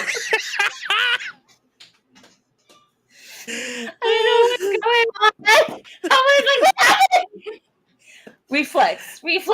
Anything bad happens to me, who the fuck are you? It's on record. It's on record. This is not a drill. No. Mayday. Man down. With the drink. Oh shit. That was a villainous move. Now that's how a heel works. When you get Oh shit. Okay. All right. You can join her. She's waiting. Yeah, hold on. She was waiting. BRB, guys. All Here. right. Don't get scared this time. I'm not gonna. You're safe. I can't handle the situation that I walked into. Because I heard you talking. I was like, oh, Gigi's on her podcast. Okay, let me be quiet. Because Riley's sleeping and Gigi's on her podcast. No.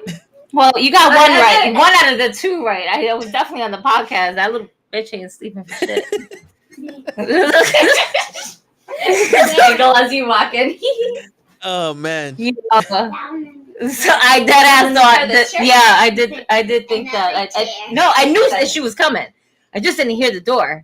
So I'm over here, shooting the shit with you guys. And next thing you know, I just see her body, and she's just like, and I'm like, what the fuck is that? The way where I see my door is like I can only see like half of the door from my angle. So all I see is like half of a body, and I'm like.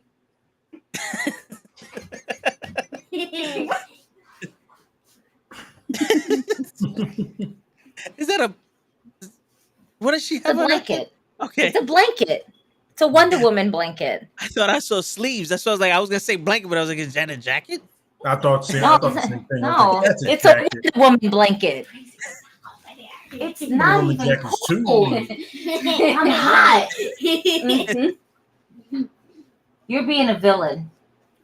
Yeah. You're being a villain. Well, You're at just least totally invading the. You know what? It's okay because we're talking about villains today. Can you name me one bad guy on WWE right now? Who? Poo-poo. Poo-poo. Baron Corbin. Poo-poo. Baron Corbin. Yes. He's poo-poo. Yo, I love that when Pat McAfee was talking about Baron Corbin, he was like, wait, are we going back to broke-ass Corbin again? I was like, word! I remember broke-ass Corbin. Like, she's still in shock a little bit. That was some of his best work, man. Yeah. Oh, man, absolutely. That's the one Grandma got you. Absolutely. Best work. Yo, oh man. Is it? I'm putting it on mute.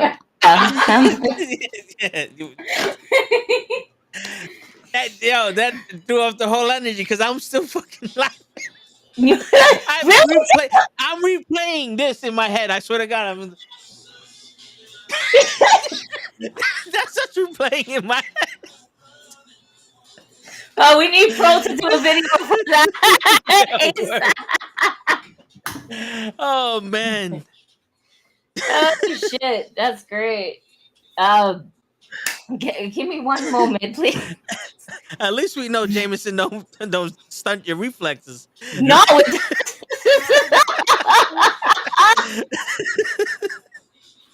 Oh shit. We take another sip. For the next one, just in case. Yeah, just in case. We may not know what happens tonight. All right, give me 1 minute, y'all. All right. Oh man, Lay. Yes, sir. Bring it back home, Lay. Bring it back. Yes, sir. Yes, sir. Yes, sir. So the point of this episode from the start was the heels. Yes. That's what we're going. And heels can sometimes shock you, as Gigi was shocked. Surprise you with a running. See? There you go. We're gonna play this back a couple of times. By the way, just throwing it out there for you. There's gonna be a short of this. Oh yeah. Make no mistake about it. This is gonna be the joke for the. This is the clip that he's gonna post on Instagram. We're gonna talk that shit, and next thing you know, Gigi. Listen, you don't know this, but it's already in post production right now. Oh yeah, you already got it. You already got it. Yeah. Just think when Lay turned around, I was like, "You was either afraid of the heel." I got it. I got the cuts going through my mind right now. That's it. I just need the song. Oh, I need the background music to be to be menacing. That's all. We're fucking A. Fucking A. Son of a bitch. Yo, that shit really shocked. I wasn't ready. She told me too, like where she was at. She was taking a cab. I was like, all right, cool, whatever. We're just shooting the shit. I'm not paying attention to time here. All right. That's the one thing I'm trying to not pay attention to is fucking time right now. I am paying attention to how empty this cup is. Oh my god, what's the fucking what the?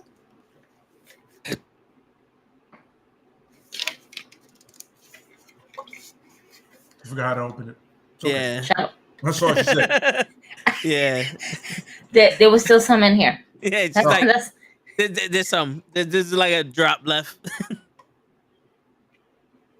There's still some. Aha! There you go. And that's what it was. I needed that little some. Yes. To hook up. Yeah. I mean, get the adrenaline pumping again. Get I'm telling you, so like my door's this big, right? Well, maybe not this big. We have a small ass door, but nonetheless, let's just say, hypothetically speaking, the door is this big. Where I'm sitting at, I could only see this part of the door, and it's really towards the corner, not where like my doorknob is at. So all I see is a black t-shirt and jeans. I don't even see like a face or anything like that. So understand that's where it came. And then when by the time my shock value came in, I realized, oh, it's my bestie. What's that bitch? You fucking bitch. You didn't see me. You didn't know. I wouldn't have jumped that much, right? Wrestling is very serious to us. Wrestling is very serious and very. Oh, she knows. She's lived with me for. She's lived. Let me tell you right now. This girl has lived with me and survived. I swear, I think about Taz every time I say shit like that. She's lived with me for maybe 8-9 years straight. Not broken up, straight. All right. She understands that wrestling comes before her. She understands that wrestling is life. And she understands that it's real to us, damn it. I forced her to go to a house show event with me because I bought tickets for my dad, and my dad was like, well, I can't go. And I was like, well, it looks like you're going to your first wrestling event. And she's like, oh, do I have a choice? No. Let's go. And I took her to Madison Square Garden, and she was like, this is pretty fucking cool. That's good. So every other wrestling event we're going to go to, I'm just going to buy you a ticket. And sure enough, every other wrestling event that we go to, I'm like, I'm buying you a ticket. I don't fucking care. You can pay me back if you want to. You don't have to pay me back. Bitch, you're going. Nice. And she's like, I really don't have a say in it. And then when we started meeting some of our other friends with wrestling, she's like, I didn't have a say in it at all. And then the wrestling heads is like, well, yeah, that makes sense. Yeah. That you're supposed. If you live with a wrestling fan, you must attend to the shows, unless that person don't like you, and then they're not going to invite you. Word. But yeah, she was able to talk about. She actually met Mick Foley, and she didn't realize she was having a good chit chat conversation with Mick Foley at the airport. And so after her conversation, And then she texts me. She's like, I think I was talking to Mick Foley. We were talking about a book I was reading and and he was telling me he was coming from Wisconsin because he was just doing a comedy show. And I was like, there's no way you met this guy. And I sent a picture of Mick Foley, and she was like, actually, yeah, that's the same guy I talked to. I knew it was Mick Foley. I was like, bitch, take a picture. His flight already boarded. And I'm like, you failed me. You have failed the city. Yes. You have failed the city. Word. You fucked up. I said that. That's strike like, one. I told her, I was like, expect the locks to be changed. Don't come back here. He's like, I need a break from you.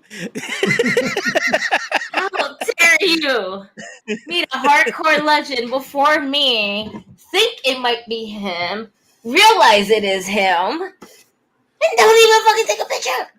Get it? What? Right. Just a picture. Just a picture just like with a thumbs up because of have a nice day. You know? Nothing. Moment. It's okay. I met Mick Foley already. He's a very wonderful human being. But at that point in time, no. I was telling her to kick rocks. I was like, nope, don't come back home. You're not wanted until you get me that goddamn picture. Word. Yo, you know, Nick Foley's website has like 83 emails, and I emailed one of them. The closest it was to something of him coming somewhere. I emailed one of them, and I haven't heard back from him. I'm trying to get him on the show also. You know? Let's go. Hey, I shoot for the stars. Definitely. I think I posted Mick Foley and Terry Funk on my stories as well. You did, yeah. Hardcore legends. Man, see, Terry doing better, man. It's great to see him, but man, that shit breaks my heart at the same time. Yeah. Está viejito ya. I mean, there's only so much your body can handle. Yeah, the wrestling style wasn't exactly a Miz way. You know what I'm saying? He wrestled the opposite. He did not do about his body. And that was towards the older, like him in the older years. When he was younger, like he was like a technical wrestler and all that. And then the older he got, the more hardcore he got. Like ECW did him no favors. He's like, oh, no, y'all motherfuckers think you hardcore? The Japan death matches did him no favors. Yes, yeah. That's what it was. He went there and said, oh, this is hardcore. And then he went to ECW and said, you guys are cute. Yeah. He's like, you guys don't have anything exploding here. I don't care if you ripped your fucking bicep apart. Absolutely. You finished the match, goddammit. You got 2 arms. You tape it up. You finish it, baby. Yeah. And while you're taping it up, I'm going to fuck you up while you're taping it up, too. We're not stopping the match so you can tape it up. Find time, motherfucker. Oh, man, the good old days. Now, fucking someone scratches their forearm. Interesting. They're fucking fined $300,000. Only with WWE. True. AEW looks like if you don't bleed. Yeah, if you don't bleed in AEW, they fine. You get fined. Yeah. Oh, then your man Wheeler's gonna be good for years. Oh yeah. Oh my god, that match. Yeah. I'm surprised the fans haven't started blading themselves. But that match that he had with John Moxley though. Oh, that's an instant classic. Is it so. Huh? Is it so? Did you appreciate that match? Because this is an anti-Mox guy here. I didn't get a chance. I get shit for not liking the Miz, but I didn't get a chance to see the match. Oh, watch it. Yeah, I saw the highlights of it. Yeah, I saw the highlights of it. And listen, I'm not an anti-Moxley guy. What I am is not appreciative of his total ring psychology. I don't like the superhero shit. Touche. The same way you don't like how The Miz wrestles safely. I don't like the fact how his knee hurt the entire match, and then he used it as a leverage to pin someone. It's like, wait a minute. Sorry, I apologize. You mistake it. The Miz doesn't wrestle safe. He just sucks. But I digress. Speaking of heels, from the Miz, a heel, right? Because he's a heel, right? He's supposed to be You the guys, greatest heel have that we been have. selling me on great heel. Oh no. Anyway, Oh no. We're but just from reading the I brochure. That's what he is. I listen. I have mixed feelings about that. I feel like Miz's character could only be a heel. You know what I'm saying? Yeah. There's no way he can be a baby face. I think they tried him being a baby face once, Yeah. and it was awkward. It was with the Fiend. it was very awkward. It didn't fit him. It didn't fit him at all. You know, Miz being a heel, he is a great performer overall, and I'm not going to say the greatest, and I am going to put him in the great category because this man doesn't get injured except for that one fucking time. All right, so he's very careful not only to himself but to his opponents. It might not always be a 5-star match. How sometimes some of the matches is not even a 1-star match. But you know what? The fact that he plays the heel part in every angle as much as he could by hating on the fans, by annoying the fans, by annoying his opponent that he's with. I mean, he can catch heat like that instantly. Instant heat.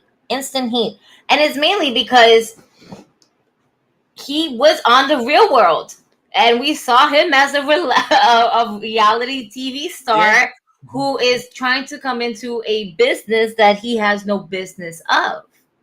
But he has stepped up on that ladder. His promos are probably one of the best promos that I put his promos over a lot of new wrestlers, B, some veteran wrestlers.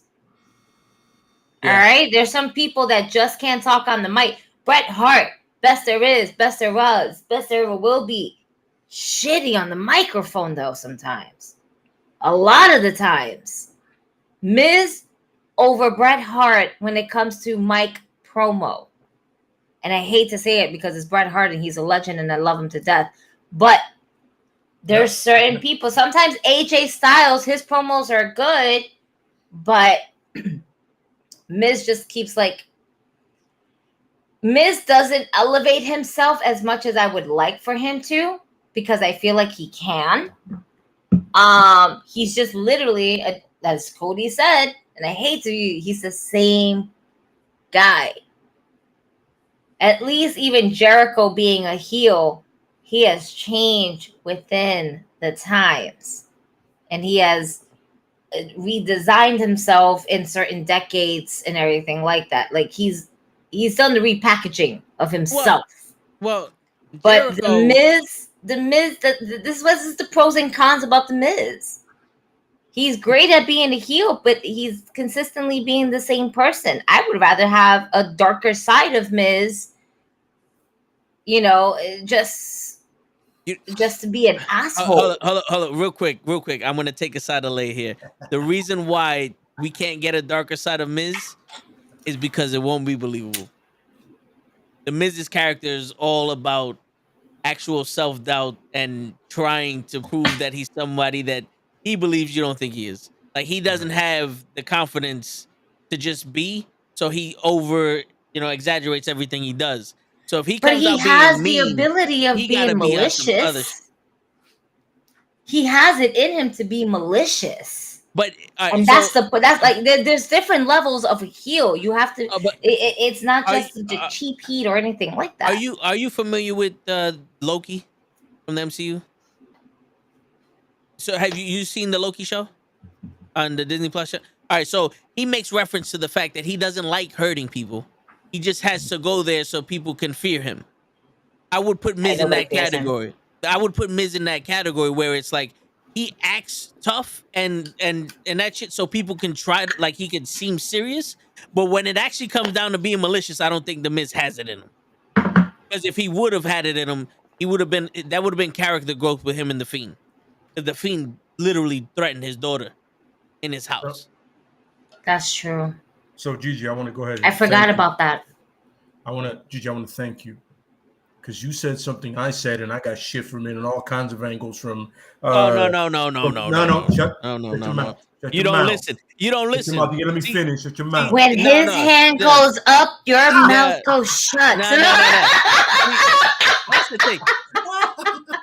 You see, that's the thing. That is the dumbest thing ever, but it was an appropriate time for it. I see you like going like this, like wait. The first time you said that, I was like, yo, somebody punch him in the mouth. But you know what's funny? And he did make a great point when he said that after he goes, yo, I have a mic. I'm always going to be louder than you guys. Yeah. I was like, yo, that's genius. Yo, he's one of the few wrestlers that understands I don't have to scream because I have a mic. But you made a great point. It was a point that I made. When Gigi said it was with love. You said it with hate. Whatever. We don't accept the hate. point is, it's the same point said in different ways, but it's the same point. And I said, yo, he's been the same guy through the whole thing. These guys, and then this one, we'll He play it hasn't back been the same way. because it's legit. No. We'll play it back. I He was would like, yo, say the same he's thing. changed. He has changed. He wears a suit now. That's what changed. He's not in that stupid fedora with those shorts. Now. Jericho, when Jericho turns heel, his character is different because of what he wears and what he says. But the character is mostly the same character.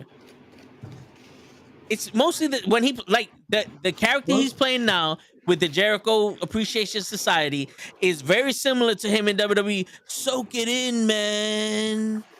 It's very close to that.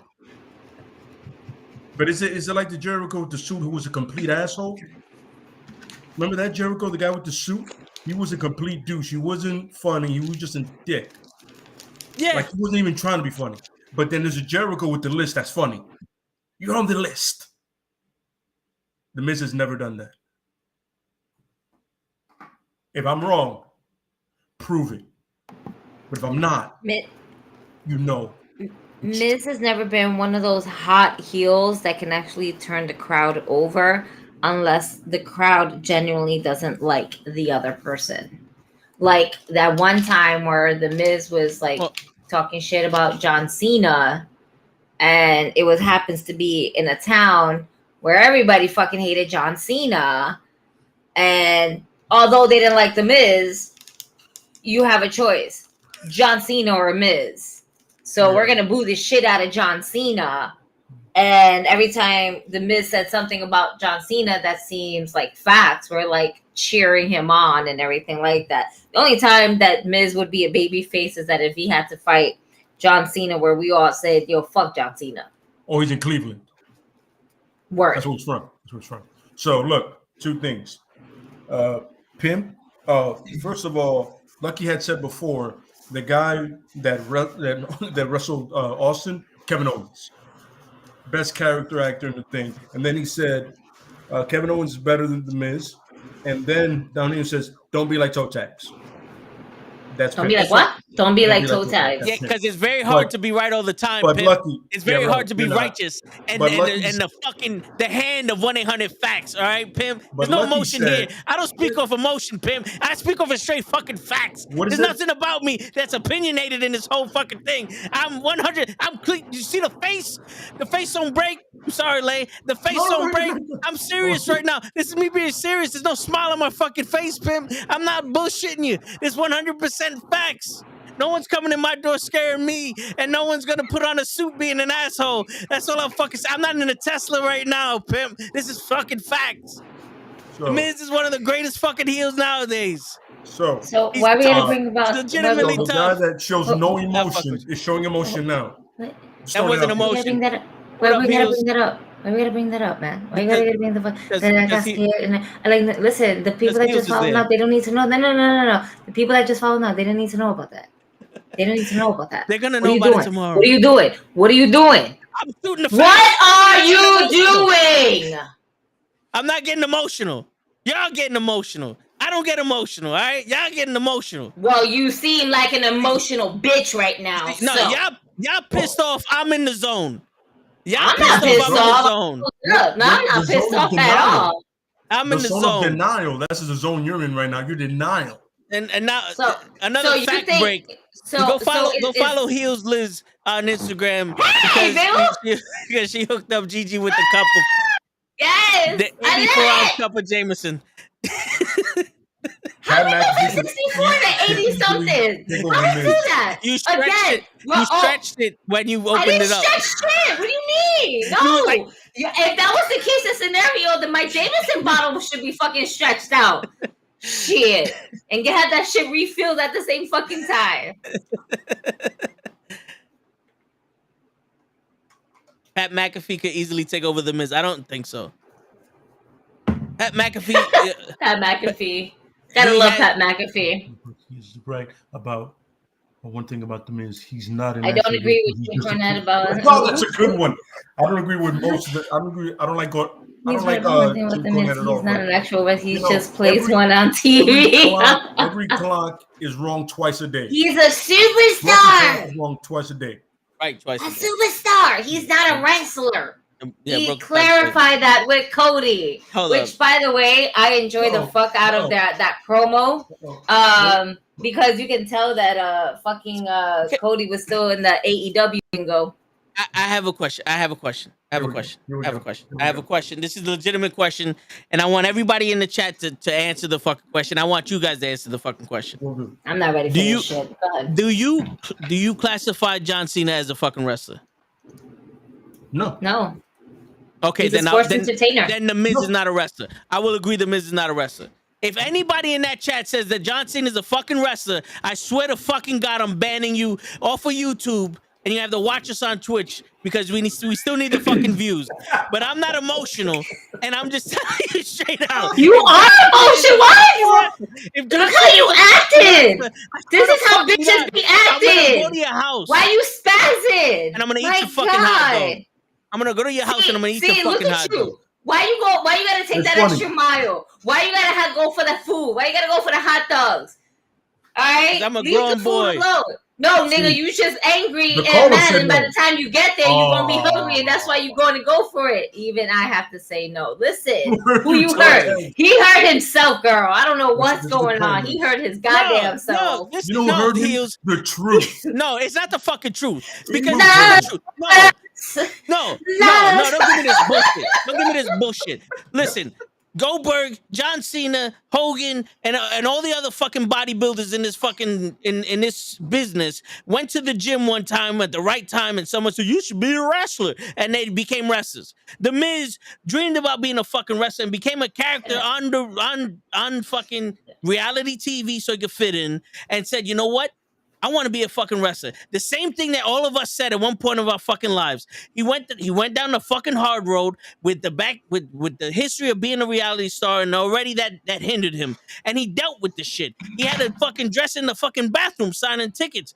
And he still became 2-time Grand Slam champion. I don't give a shit if he can't fucking wrestle. The accomplishments that this man made after the shit that he went through, I have to give him the fucking respect. And if I'm the only one giving him the fucking respect, then I'm willing to die on this fucking hill. And I don't give a shit. Cena's not a fucking wrestler.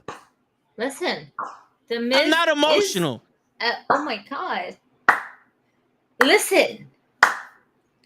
Maybe I should send you He's some still Jameson. ass. Um, I love the passion, but he's still ass. listen, I am a misfit. However, he's not. I just see your daughter laughing. I'm done, yo. That shit carries and the door is fucking closed, dude. All right. God damn. I don't even know what always she's right watching here. right now. It's right here. Oh man. Awesome. Word. But again, Gigi, you're a misfit. I am a misfit. I even got the Miz. Where is that motherfucker? Right there. Right here. And this let's see beautiful, Yelling is not wonderful, bad. elite. Yes. I got the Miz. All right. WrestleMania. All right. When he was the champion. All right. And it's mad dusty, which I'm gonna put it right back, but it's okay. I gotta clean my room anyway. All right. I have this. This was one of the best birthday gifts I got.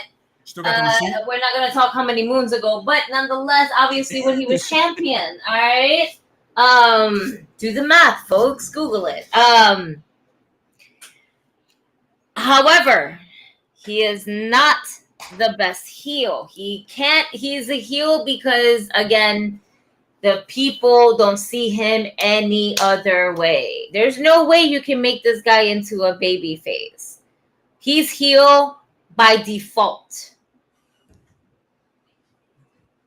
In all honesty, he's heel by default. Because there's no Heyman, way. who's better than him right now? And he said Paul he'll give you Heyman? 100. He'll give you 100 for that. As a that heel? figure. No. Fuck you. That's a birth. No. But listen, you're still my friend, and I still need that ride, and we're still gonna go and hang out in Brooklyn next week. I appreciate you, but no. Fan, Kenny. No, you're not. I just said I'm a misfit, and you're trying to get that off of me, nigga. You know it's real when You're my friend, but we're not that good of a friends. Fuck out of here. Awesome. All right, that's my shit. Awesome. Damn, I'm sorry. I didn't mean to hurt your feelings. I don't even have that. Listen, I understand your pain. And on but then I would have an emptiness pain if that spot was like, look, pow. It's even Stevens. You can't fuck up the arrangements, man. Word. I'm sorry. Oh, I hit Selena Vega. It's okay. It's okay. No respect, not even in the figures. Listen, am I saying that this guy is the fucking best wrestler in the world? No, I said this shit already. There's a video of me saying this shit. I'm just saying that this fucking guy deserves more respect than what these fucking people are giving him. Yeah, he does. But he hasn't really evolved. That's the thing. He's still the same Miz. He went from fedoras to a long jacket. Oh, but I know what he evolved to. He put that new Naruto fucking headband on his head so that way he can feel fucking special and shit like that. Oh, and he put on the steampunk glasses, right? The big ass fucking circle ass shits that Becky Lynch originally already had, but we're not gonna get into that. But this is the thing. The Miz is a heel by nature, yes, but he also copies from other heels as well instead of being original. And he's still one of the most relevant wrestlers today. Yeah, because he's one of the wrestlers that normally doesn't get was injured that much, one, and two, gets easy heat because it's the Miz. He gets easy heat. For a long time, Shawn Michaels also got easy heat, and that was easy. Would you rather the Miz evolve into Edge, the fake Undertaker? No, because Edge, and it's just that's a different subject. We're not gonna go into that right now. We're not. Listen, because Edge as a heel, as the rated R superstar, was probably the greatest Edge that we had as a heel. Granted, his best work was also with the Brood as well. We can never kind of dismiss that, but for being on his own, rated R superstar Edge was probably the best heel Edge that we've had. This whole, ministry fucking House of Black from Wish. Yeah, it's not really working. And I just hope that it just elevates the superstars that's going to be in this faction. One, for Damian Priest. Damian. Because I heard we're dropping Priest. Puto. That's what he is. What? I think they're changing his name to Puto. Puto? I'll take it. He's a sexy puto. He might be, but he's the Miz is better than him. And I'm not getting emotional. The Miz bought into his character, whether it didn't evolve or not.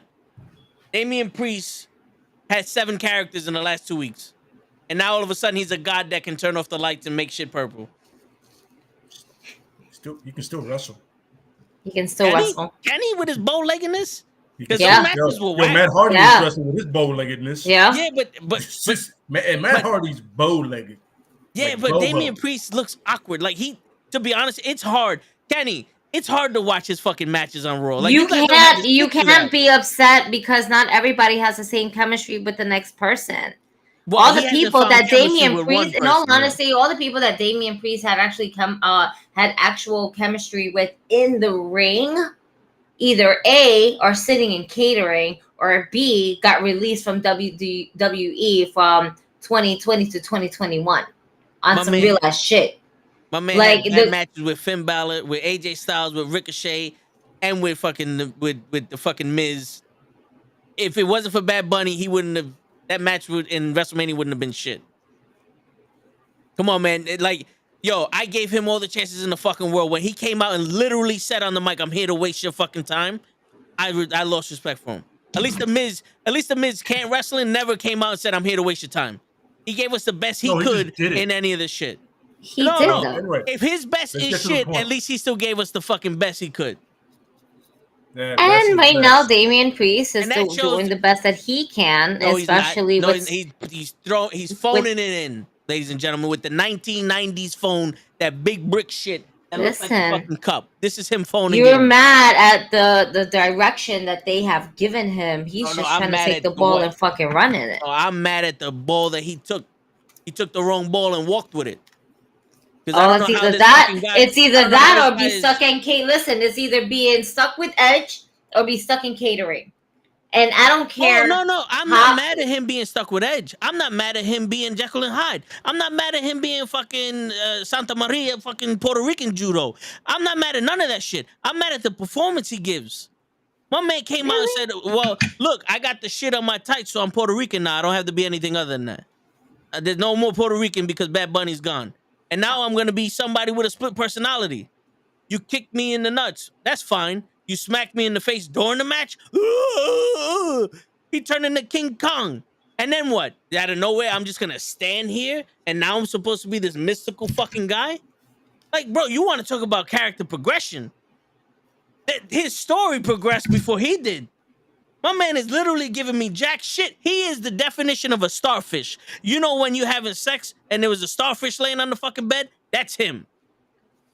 You're trying everything you can to make this fucking bitch do something. And she like this. That's Damian Priest. The WWE's trying everything they can to get this fucking Puerto Rican over. And he's like this. He's not. That's what it is. That's what it is. Tell me it's not. We sit there for 3 hours and I'm still like, yo, Priest, what the fuck, son? I was behind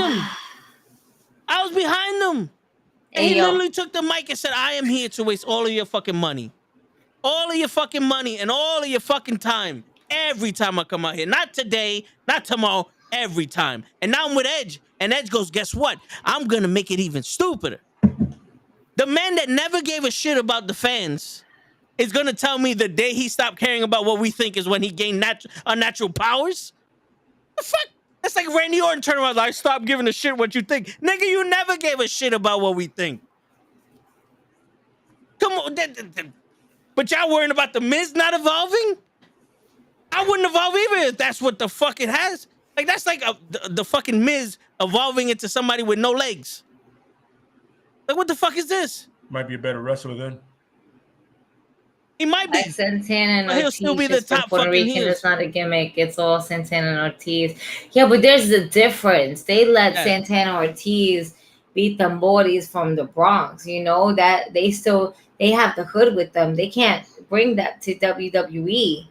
They can, but they'll water it down like everything else that they do. And they wouldn't even do that. They'll fucking put them as traveling agents, like they did with my boys with the Colognes. All right, we're gonna travel the world and everything. It's not a gimmick. That's the thing. Because they're from the Bronx, they'll be selling the candy. It's a lifestyle. It's a different lifestyle. You know. Yeah. But even in WWE, he was what? An archer of the night. Some bullshit like that. He had a bow and arrow. I don't know what archer, pimp. Yeah, he had a lot of holes when he won the title. I have no idea. Yeah, Infernoist. I got so lost, and then next thing when he came out, I was like, why is he at a club with a holy shirt? My man, no, not even that. He was in a hot tub. Yes. With the belt. That's right. He was in the hot tub, and I'm like, He was in the hot tub with the belt after he won the belt. Like the hot tub was in the back of a fucking car or some shit. Like it wasn't, but it was like there was a random ass hot tub in the back of fucking NXT Performance Center. And he's just like, I'm just chill here with my bitches. I'm like, oh, what does this have to do with anything? Still don't know what his character is. Even with Edge, I don't know what he is. I don't know what Edge is either. I think that they're still trying to figure that out. But at the same time, if that's the case of scenario, what about Ezekiel? That's Elias's younger brother. It was confirmed by Gargano. That's Elias's younger brother. Gargano or Ciampa? Both of them. I thought it was Ciampa on Raw. I'm like, Ciampa was on Raw, bro. Like, where are you getting Gargano from? Is there a picture on the internet that I'm aware of? I get them mixed up because Ciampa is the last thing I think of, and he looks like a Gargano. It's like, if he came in Gargano, I was like, yeah, he got the face for a Gargano. Bueno. He don't have the face for a Sammy, but he got a face for a Gargano. I get him mixed up sometimes. What do you want from me? I'm not emotional, all right? As hard as you guys are trying to act to get me to go off. It's okay. It's okay to be emotional. We understand. Listen, I'm a bitch. I understand emotion about it over everything. I understand. You are emotional. You have emotions. All right? I get it. You trying to channel your Whitney Houston emotions, all right? Or Mariah Carey emotions, or whatever fucking singer that decided to sing about emotions. That's you. That was you right now. Like a canary, just going all off about the Miz and just being all up about your emotions. And we just wanted to make sure that you are okay because you're our friend. You're a fucker, but you're a friend. A fucker with emotions. It's okay. FOE. The fucking facts here. Tofo. Friend of emotion. And you are not emotional. And like someone said, yelling isn't being passionate. It's just being emotional. But, you have your opinion. It's a wrong fucking opinion, but you have your opinion. And I respect it. It's not an opinion. It's a fucking fact. I respect your opinion. I respect your opinion. I do. It's okay. It's a fucking fact. It's a fucking fact. It's okay.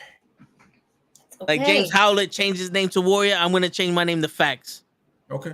Toe Facts. You want. We got the car facts. You got the toe facts. It's okay. Oh my God. Oh my God. That's awesome. At what point do we just take what we see as is? You think Priest don't give effort? Finn and Ricochet also don't have characters. They might do more in the ring, but somehow they're less relevant. They're less relevant because they're surrounded by hokey pokey people. That's the thing. It's a shame when you have someone who has a character. Finn Balor has a character. He has the demon. Absolutely. Okay? Absolutely. He has the demon, and that could have gone so many ways. Yes, we don't want to see the demon at every pay-per-view and stuff like that, but that's what makes it that much special. But they don't highlight that. They only highlight happy going Finn Balor, Rainbow Finn Balor, everything else Finn Balor. But we don't acknowledge him as a champion, unfortunately, and he has a title. And I don't even know whether he defends it on Raw or SmackDown. Like, I'm confused. Is it a Raw title or is it SmackDown? He's gonna defend it on Raw against Theory. And isn't Ricochet going to defend his title again, even though he lost it not too long ago to, oh my God, now his name is fucking Ricochet lost his title to Drew Gulak. Yes. At a house show event.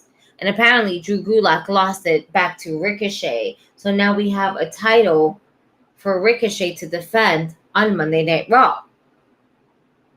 Am I seeing this correct, or was that on SmackDown? Or am I just imagining things? I'm pretty sure he has a title. Oh, with the two fucking, with the tag team. Jose Lotharios. Yeah, There you go. listen, I heard that too. The house show before WrestleMania SmackDown, he lost the title, and then now he's Right. defending it in the triple threat match. I didn't know he lost it again and then won it back. It's like shit. How is all this shit happening before SmackDown? It's literally last week. like what the fuck? Like how is Ricochet getting more wrestling in on days they don't even record? Like because at the Performance Center, he's defending the title. Because what they forgot to tell us is that he's also the 24/7 champion and he can lose it at any given time. I get it. Yes, that's me. Oh shit, that's great. Oh man.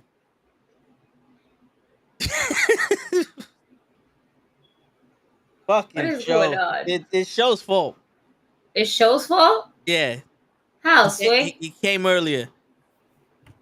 And he Okay. showed, yeah, that's what it was. He threw up the whole dynamic.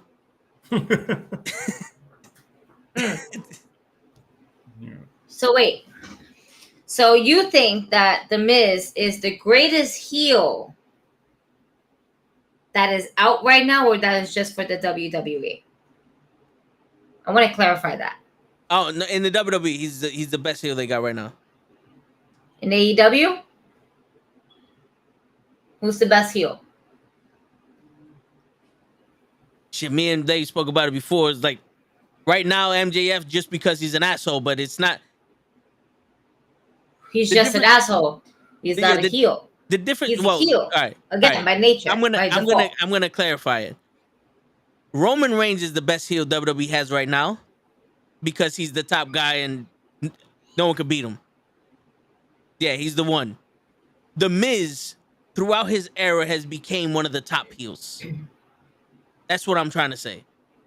In his era, when he started to now, he's one of the top heels in the history of WWE. Am I wrong? There isn't many top heels. When you have the whole generation ran by Cena, that you had Orton, who literally didn't give a shit and was just giving us whatever. You had Edge, who was thrust upon us because Cena needed an opponent, and CM Punk, who short-lived his heel run because he got tired of the shit and left. CM Punk's heel run actually was pretty much overshadowed by Cena. Because if Cena wasn't there, we would be talking about CM Punk being one of the greatest champions WWE had in this era. But he didn't even get a chance to main event his fucking pay-per-views. But what I'm saying is, consistently, you put The Miz against the guy that you want to put over. That makes a good heel. It's like Baron Corbin now. When The Miz leaves, Baron Corbin would take that spot as a top heel.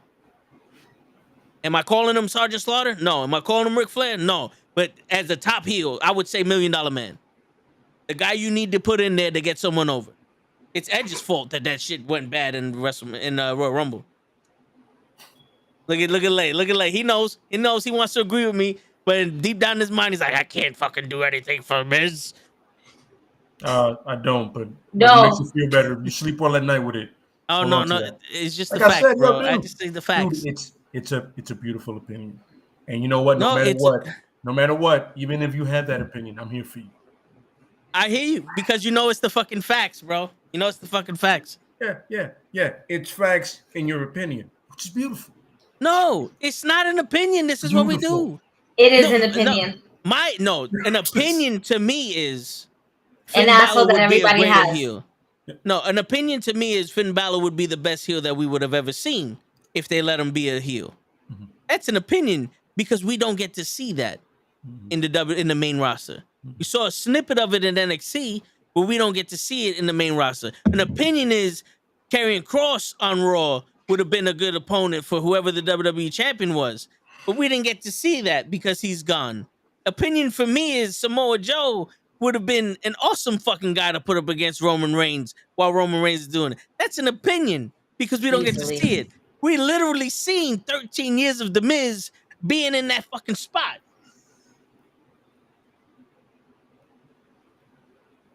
Like I said, he's one of the greats. I would say he's not the greatest, but he's one of the greats. And I did say that. Yeah. You believe I'm a that? misfit, as you. Gigi, you believe that, right? I do. I'm a misfit. No, yeah. I do believe that he is one of the great. He's one of a great heel. He's a great heel. One of the greatest heels. He's on that road. He is on that road, but because he has so much time still, left in the tank per se. Honestly, like, you have wrestlers that are heels that go away, come back babyface, whatever the case may be, or they might come back and be a bigger heel than shit. Here he comes doing this dumb, whatever. Nonetheless, I digress. You have people that come and go because of injuries and everything like that. Miz had one injury, and he came back as a heel. He's not believable as a babyface. As to see him as one of the best heels, I wouldn't put him in the top 10 because there's just so much history per se. But he is in the top 20 because he's been consistent as a heel for as long as we can remember. But I won't put him in the top 10. There's just too much greatness. There's too much greatness, between your Bobby Heenans, your Jesse Venturas, Jake the Snake Roberts, great, sensational Sherry for the women, is Luna Vachon. What a fucking villain that woman was. Ass Master. Kevin Sullivan. What? Kevin Sullivan. Oh. Well, I was like, I almost forget they call him that. Yeah. Yeah. There's certain villains, even Eddie. Woo, what a great villain he was before he became that hero. You can live to be a villain but die as a hero. Same thing as you can live to be a hero but die as a villain. It goes either or depending on the perception of it. Yep. Let's see. Austin 316, one of the greatest heels. Until we start realizing we like to curse too. We like to put our fingers up, and we like to tell, in our age, any elders that are either teachers, sometimes your parents on the low, like, fuck you, like, suck it. And what? Nothing. I'm just gonna do this. Things like that. You always have that. And this is the best thing. If you're a wrestling fan, heels can make you hate them or make you love them, depending on how you feel, how you can relate to the heel, or how much you can appreciate the art behind it, behind the character. The Fiend. The Fiend is never a babyface. A man who puts a clown mask on with a Joker ear-to-ear type of smile. Sinister. That just screams, yep. I belong in hell. I'm the devil. I'm the devil's advocate. People loved it. Why? Because a lot of people can be drawn to that type of horror, like, oh my God, or it's just because it's a heel of a character that we just like love to watch because of the art behind it. Then what The Miz does, he's not a wrestler. He is a superstar, from what he said to Cody. And he doesn't collect titles. No, he doesn't collect belts. He collects titles. Excuse me. There's something going on back there. I didn't even know what the fuck was going on. That's not your door. No, that's not my door, and I didn't jump. Yeah. No, but be scared if something comes through the window, though. Like, that's legitimate. Chill. Yeah.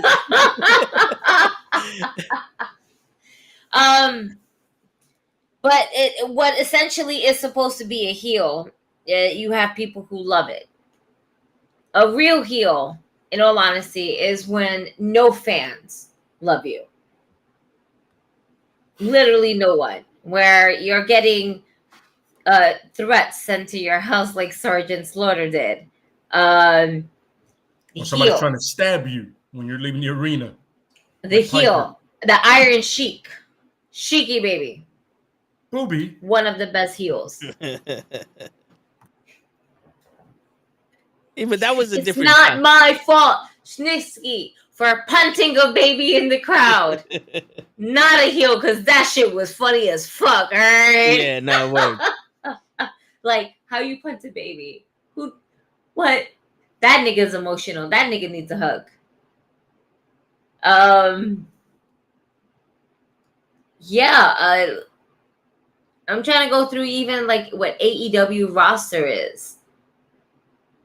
Hook is supposed to be a heel, but he's getting so much love that he's a babyface.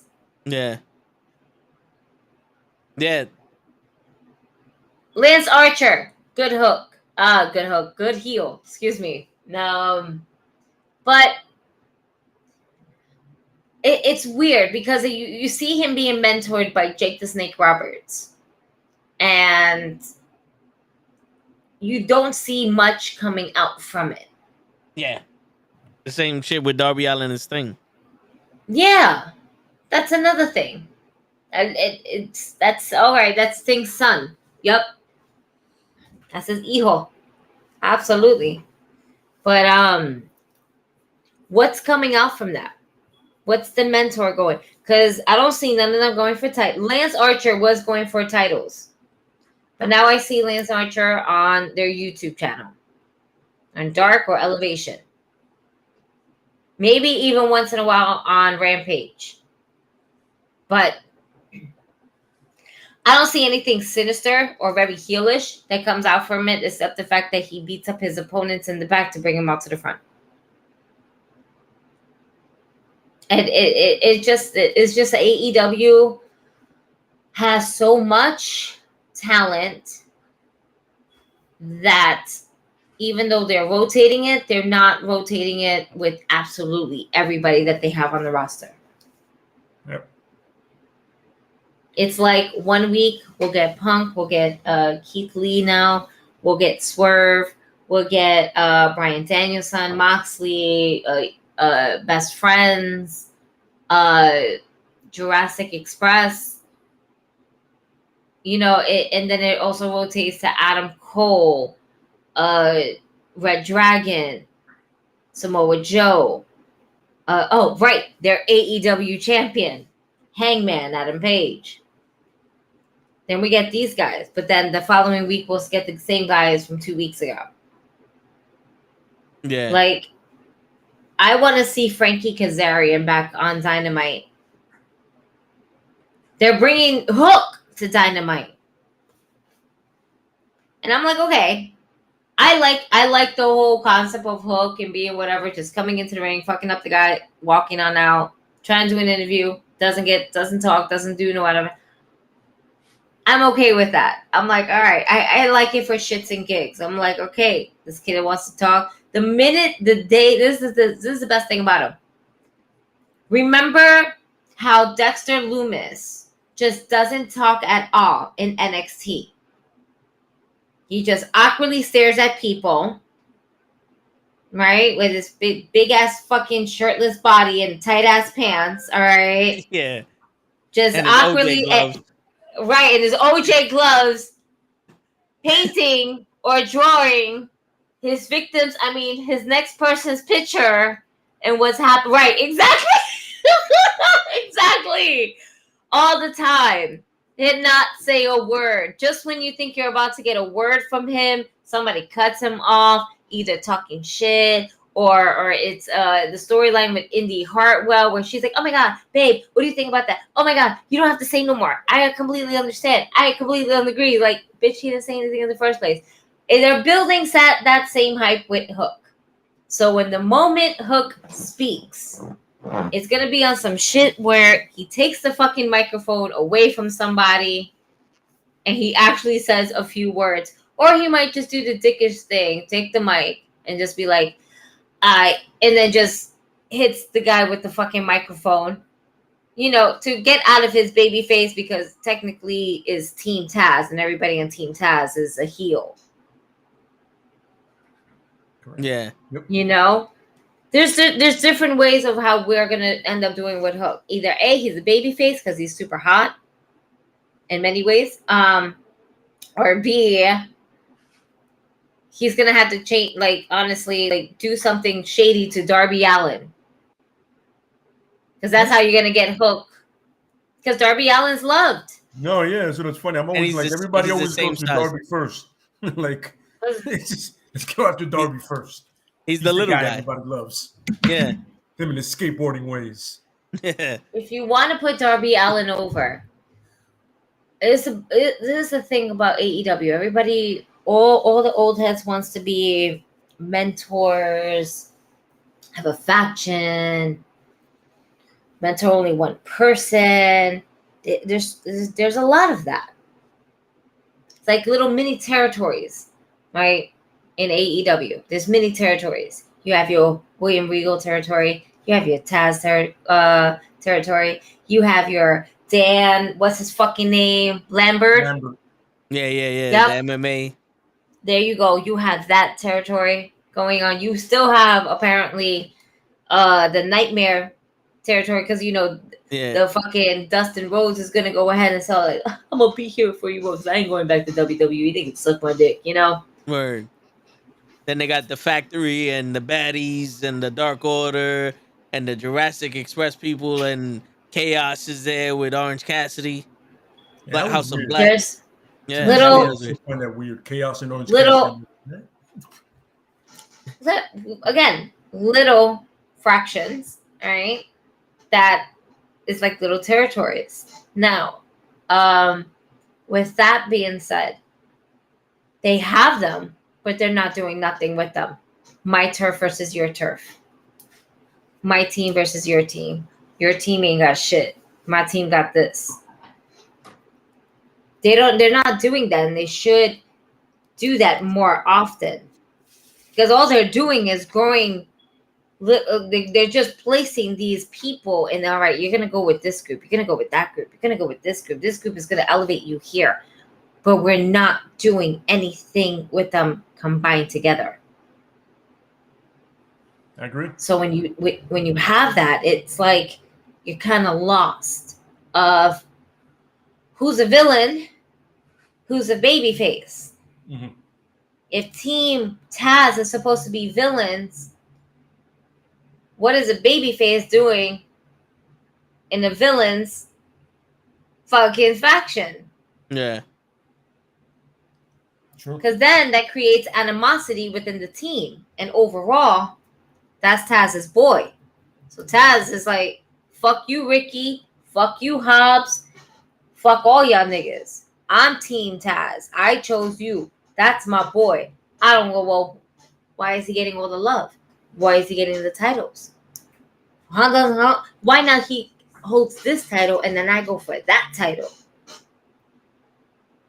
You know what I'm saying? That creates animosity within a faction.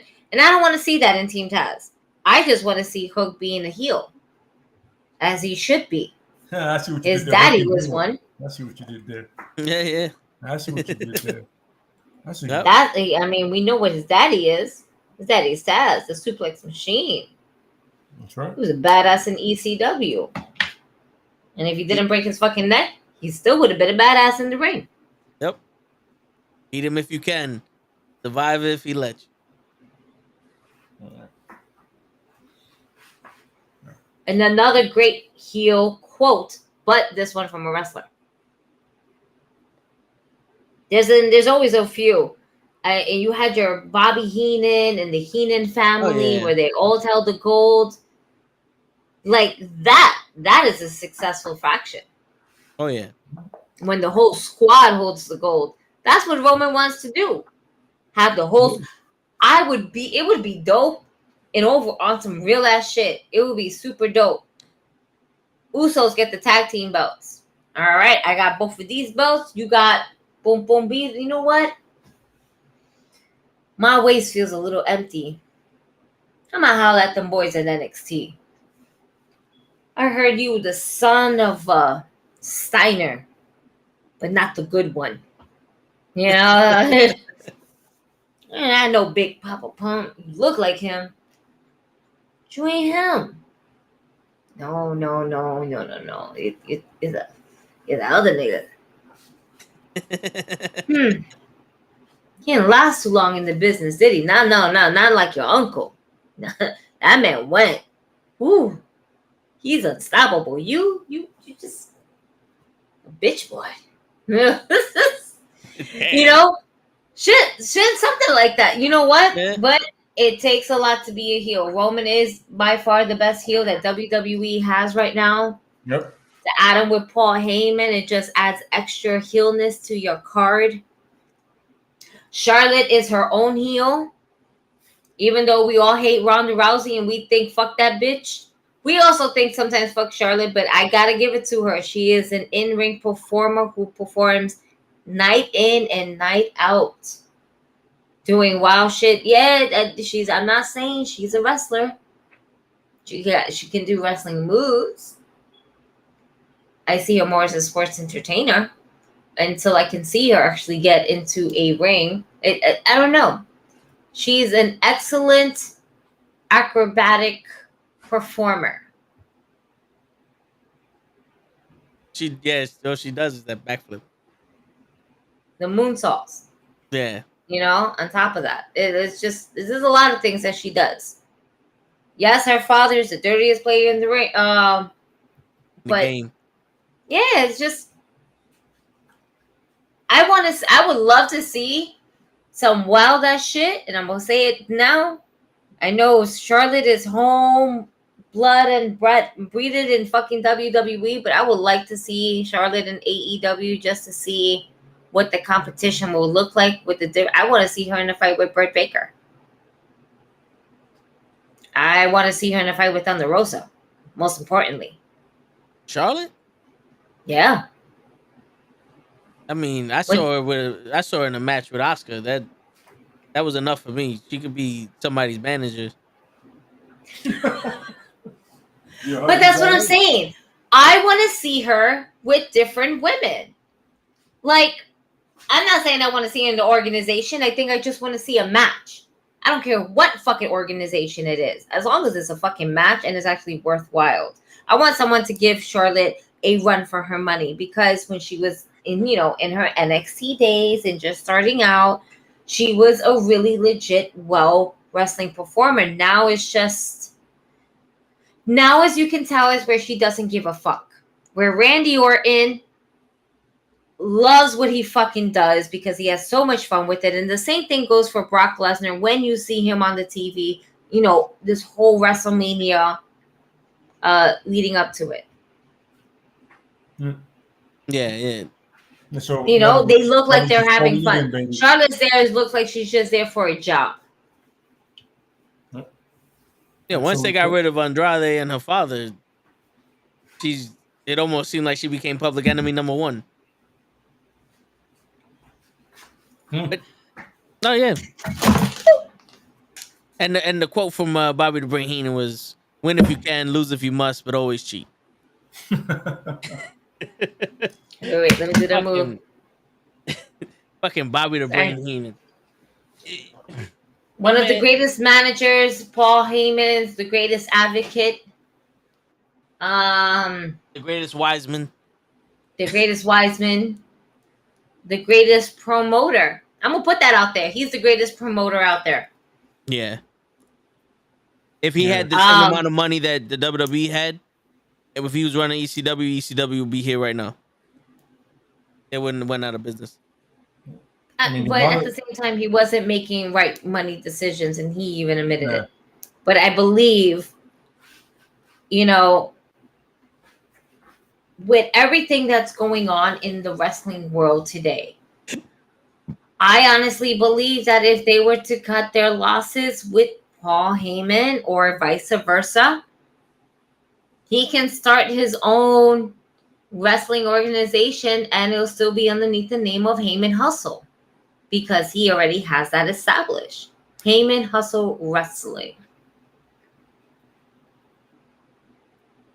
you know, or it might be even shortened for something else, because obviously it's all about marketing and everything like that. He's smart, but I don't think he wants to go ahead and do that again after already experiencing what he experienced with ECW. Well, I think he's also, like, I have my taste, so.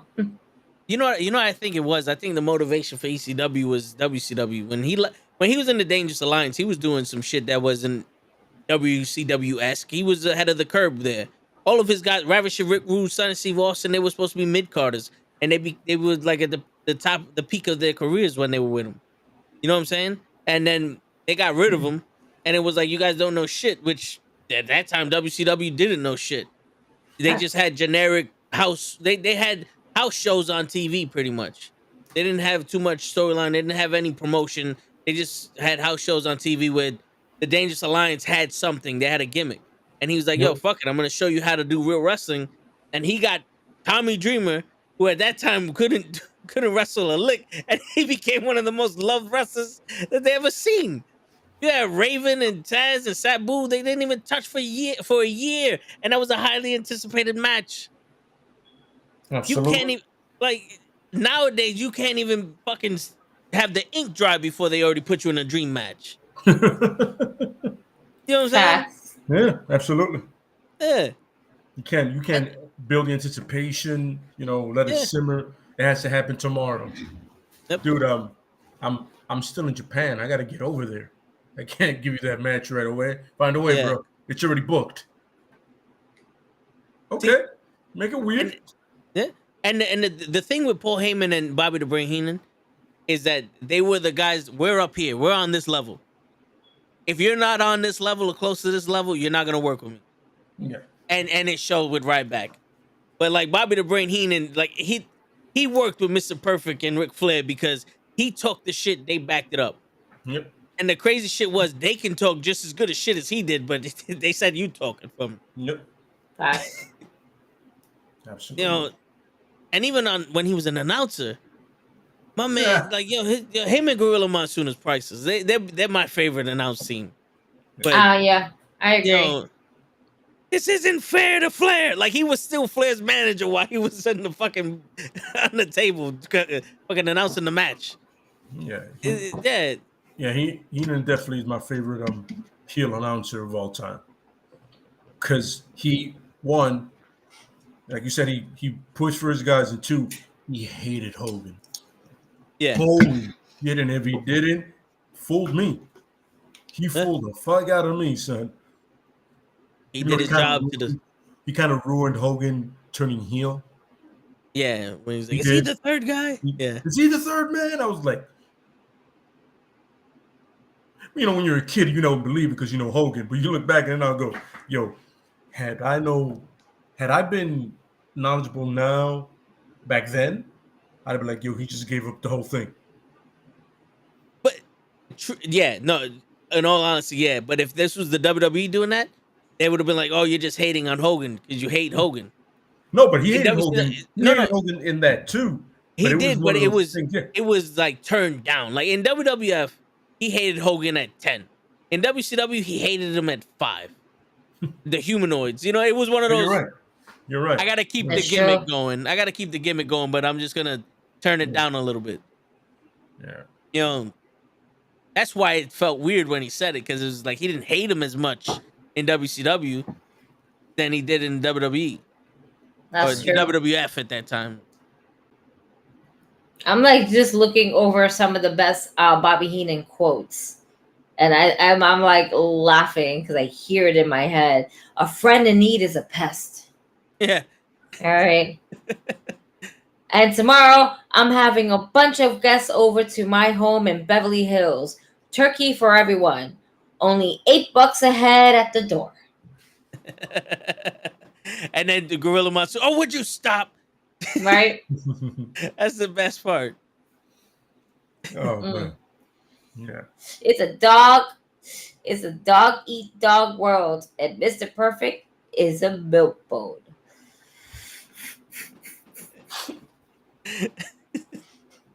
Oh man. This is great. Y'all listen to me. You'll go to the top. You don't listen to me. You'll never hear from me. You never heard of You're again. never heard from again. Yeah. Yeah. That's very accurate. That's extremely accurate with him. Yep. You know what I'm saying? And it was, man. It was. He's like, yo, if you're in my camp, you're gonna get title shots. You're gonna win. If you're not, good luck. And if yo, you're not you're Barry Horowitz. and not for nothing. And I don't think he gets credit at all for this. But I will never forget this. My man got hands better than Austin. Mr. Perfect would throw that towel, just throw it, and Bobby would always catch it. He would always catch. Mr. Perfect is throwing the towel, and you're just catching it like nothing. And I'm like, who's really Mr. Perfect here? Is it Kurt Hennig or is it Bobby the Brain Heenan? Because that's some badass shit. Like, I don't know if they practice that shit or just Perfect just throws it and never knew that Bobby caught it. I think he threw it in the back of anything. But I don't even think it was like fucking rehearsed. He's just like, yo, I'm just kind of catching. That's it. There was no rehearsal time. Yeah, Bobby maybe just to go over the moves, like they always talked about, like Yeah. Macho Man going over the moves. Another great heel when he wanted to be. All right. Yeah. And of course, you can't forget for the women. In all honesty, the two main women that stick out to me the most when it comes to being a heel is Sensational Sherry, when she was Queen Sherry, Scary Sherry, and Luna Vachon. I know you have Bertha Faye as well. You she was a great heel, but out of those three, that's pretty much it. And Bo Nakano. She was a scary heel. Yeah, she was a scary heel. She was out of that Japanese anime shit that you wasn't ready for. Her hair always freaked me out. I'm like, how does it stay up like that? I don't know shit about Joe. And then or hair holder. I'm just like, that's not normal. And yo, that's that Aquanet shit, because y'all don't know, back in the day, Aquanet used to hold your shit because your tia had it or your abuelita had it, and their hair used to be styled and pinned out and fluffed out for the whole fucking night. That shit wouldn't move for nothing. Yeah. I know that for a fact. I remember that shit. I was like, Aquanet. Pero qué es esto? It's gonna make your hair stay. Don't worry, you good. The fuck? Oh shit. But if you fuck with it, your whole shit gets white. So you gotta be like, don't fuck with it. It's a fucking helmet. And the one talent that the heels had back in the day that they don't have now is that they use the fact that you thought they were afraid of you as an advantage. Like, we all know Macho Man's too crazy to be afraid of Ricky the Dragon Steamboat, but he always put his hands up, backed up, like, no, yo, ref, and then poked him in the eye. It's like he used it as an advantage. You know what I'm saying? Like, he cheated any way he could. Nowadays, they're legit afraid. Like, MJF is legit afraid of Wardlow. He's not gonna be like, no, wait, and then do some shit. Like, I don't see it happen. I think MJF is gonna hire somebody who can do shit. But that's the art of the heel. Like, Eddie had it. Eddie he just was like, oof, here. Oh, he did it. He hurt me. I'm bleeding. Look, I'm bleeding. Like, that was the thing. The heel was that son of a bitch that did anything to get, to win. A heel lie, a heel cheats, a heel steals, a win. Yes. That's what lie, cheat, steal means. We steal the win. And now the heel gets disqualified. A la Edge. A la Charlotte for throwing somebody into a table.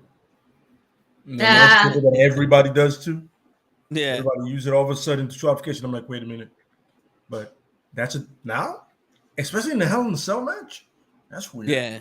That's a weird disqualification. Well, remember, Rollins. Oh my God. You can hit him with everything except for the hammer. Yeah, that's illegal. That's illegal in those disqualification. I will never forget. X-Pac is sitting in that show going, yo, I know I'm not invited here ever again, but how the fuck did he get disqualified in a disqualification match? The closest that we will ever get of Cody Rhodes versus Triple H, especially with shit that happens, would be Cody Rhodes versus Seth Rollins. Yep. Because we'll never get the one with Triple H, and I'm pretty sure had the shit that not happened with Triple H the way it did, he would have definitely had that match. Like, yo, so I heard all the shit you was talking. That shit would happen on Monday. Yeah, that would have happened at WrestleMania. Yep. No, not maybe. Actually, yeah, maybe. They would have found a way to make it AEW versus WWE. Maybe Mania Backlash or Backlash right? Mania. I don't know. It's WrestleBack Mania Lash.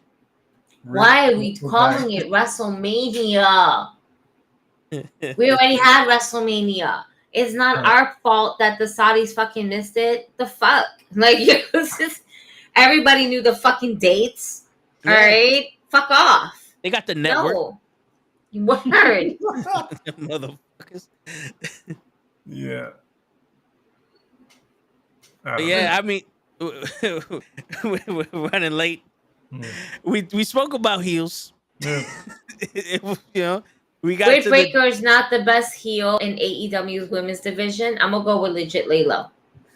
I like her as a heel, the way she works in the ring. Britt Baker's more better on the mic overall. Period. I'm trying to think about AEW, like the women's division. Nyla Rose. No. Just straight up, no. There's not.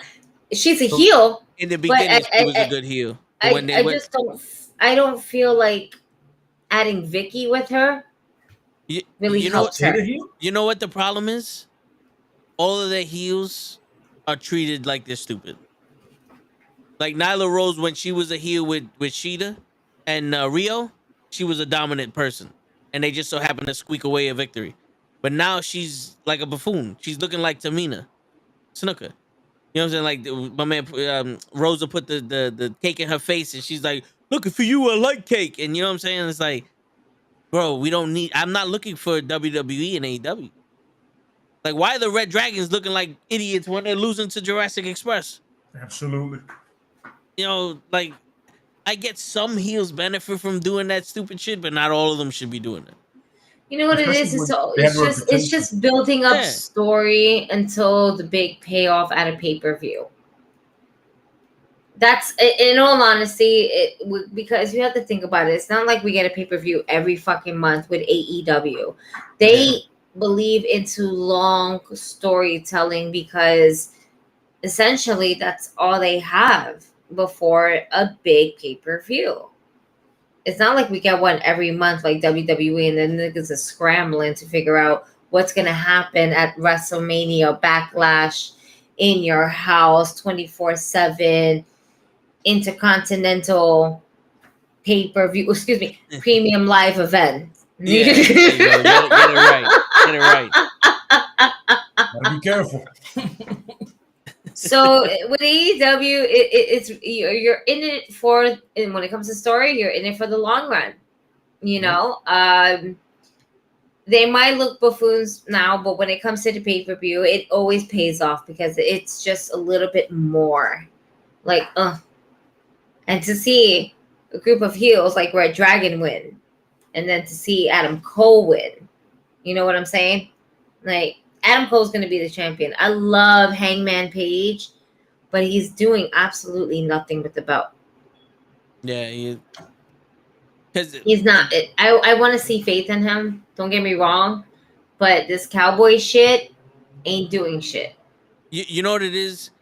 And I mentioned this earlier, where it was the heels had the longest runs for championships because it was always they were outsmarting people and they wanted to see who was the next guy to beat them. But when you're a good guy and you have a long run, it's because you have a bunch of bad guys that are supposed to be unstoppable. You're always the underdog and you always pull away with it. Hangman Page is acting like he's the best guy there and no one can beat him. And people are believing it. And then you have someone like Adam Cole come in and he's not showing a threat. You know what I'm saying? It's just, we know the match. He's not showing a threat of him losing the title. Bryan Danielson showed so much of a threat that we expected him to be champion by now.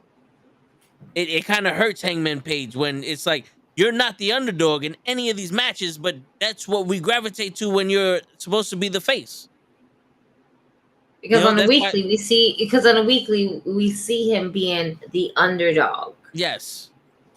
That's the thing. Yeah. And but if you see it how where the underdogs is really the heels because they can never get a win up per se. Maybe they'll get a weekend, within the time frame from that moment of episode of Dynamite or Rampage to the next pay-per-view. What can they put in? Because not only do you have the pay-per-view event, all right, and that's pay-per-view, not premium live. Suck my dick. All right, that's pay-per-view. All right. Yeah. You also have the kickoff show. Mm-hmm. And that's fucking great. It's nonstop, and it's really amazing to watch from beginning to end. It's the pay-per-views are always the payoffs of everything. Feel good moments, yes, but you always gotta have that heel switch movement like this. Fans are gonna boo it, but they're also gonna get behind it because it's gonna be fucking immaculate. Yeah. That's the key. You're gonna get more matches than talking. And that's what we need. But I always find it crazy when they started doing backstage stuff in WWE Premium Live events. I'm like, why? This is a pay-per-view. Why are you doing something backstage? Yeah. There's an audience that's here to watch it. And when they used to do it in the WWF, it was because the match was just about to happen. Like they stopped Roddy Piper. Promo section. No, yeah. Like they stopped Roddy Piper on some. Yo, you're about to go fight Bret the Hitman Hart for the Intercontinental title. He's like, I like you, Bret. We were supposed to be friends, and then you made it personal. Now I gotta go out there and whoop your ass, and I'm gonna take the Intercontinental title. And he wrapped the belt around his hands like, we made it a real fight. And then he goes out there and wrestles him. I don't know why the fuck somebody that hasn't been on TV for 5 months has to say some shit about some other shit that hasn't happened. Well, we get a recap of something we already know about. Yeah. Remember what happened to WrestleMania 3 weeks ago? Well, here goes the video. I don't give a shit. Brock Lesnar's not on Raw anymore. Like, he's not here. I don't care what Roman did. Like, we understand Roman is the bad guy. Yes, we get it. He beats up people. Just do it every week. Finding us just in case we forgot. But we didn't forget 5 minutes ago. We told us 5 minutes ago and then 2 minutes ago prior to that. Before the commercial break. Absolutely.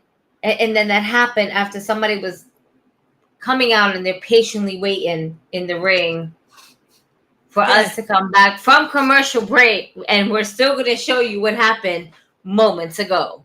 Yes, I hate that. While the person is still in the ring. Still, Ricochet comes out.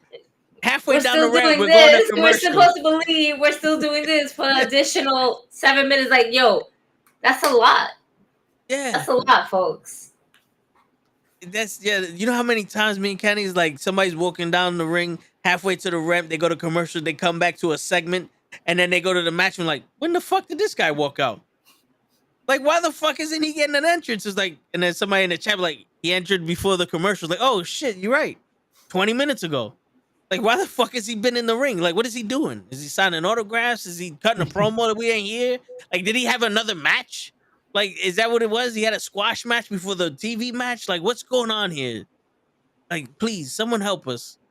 Help us. Somebody went to Pat McAfee's fucking ring to train real quick and warm up so they can come out.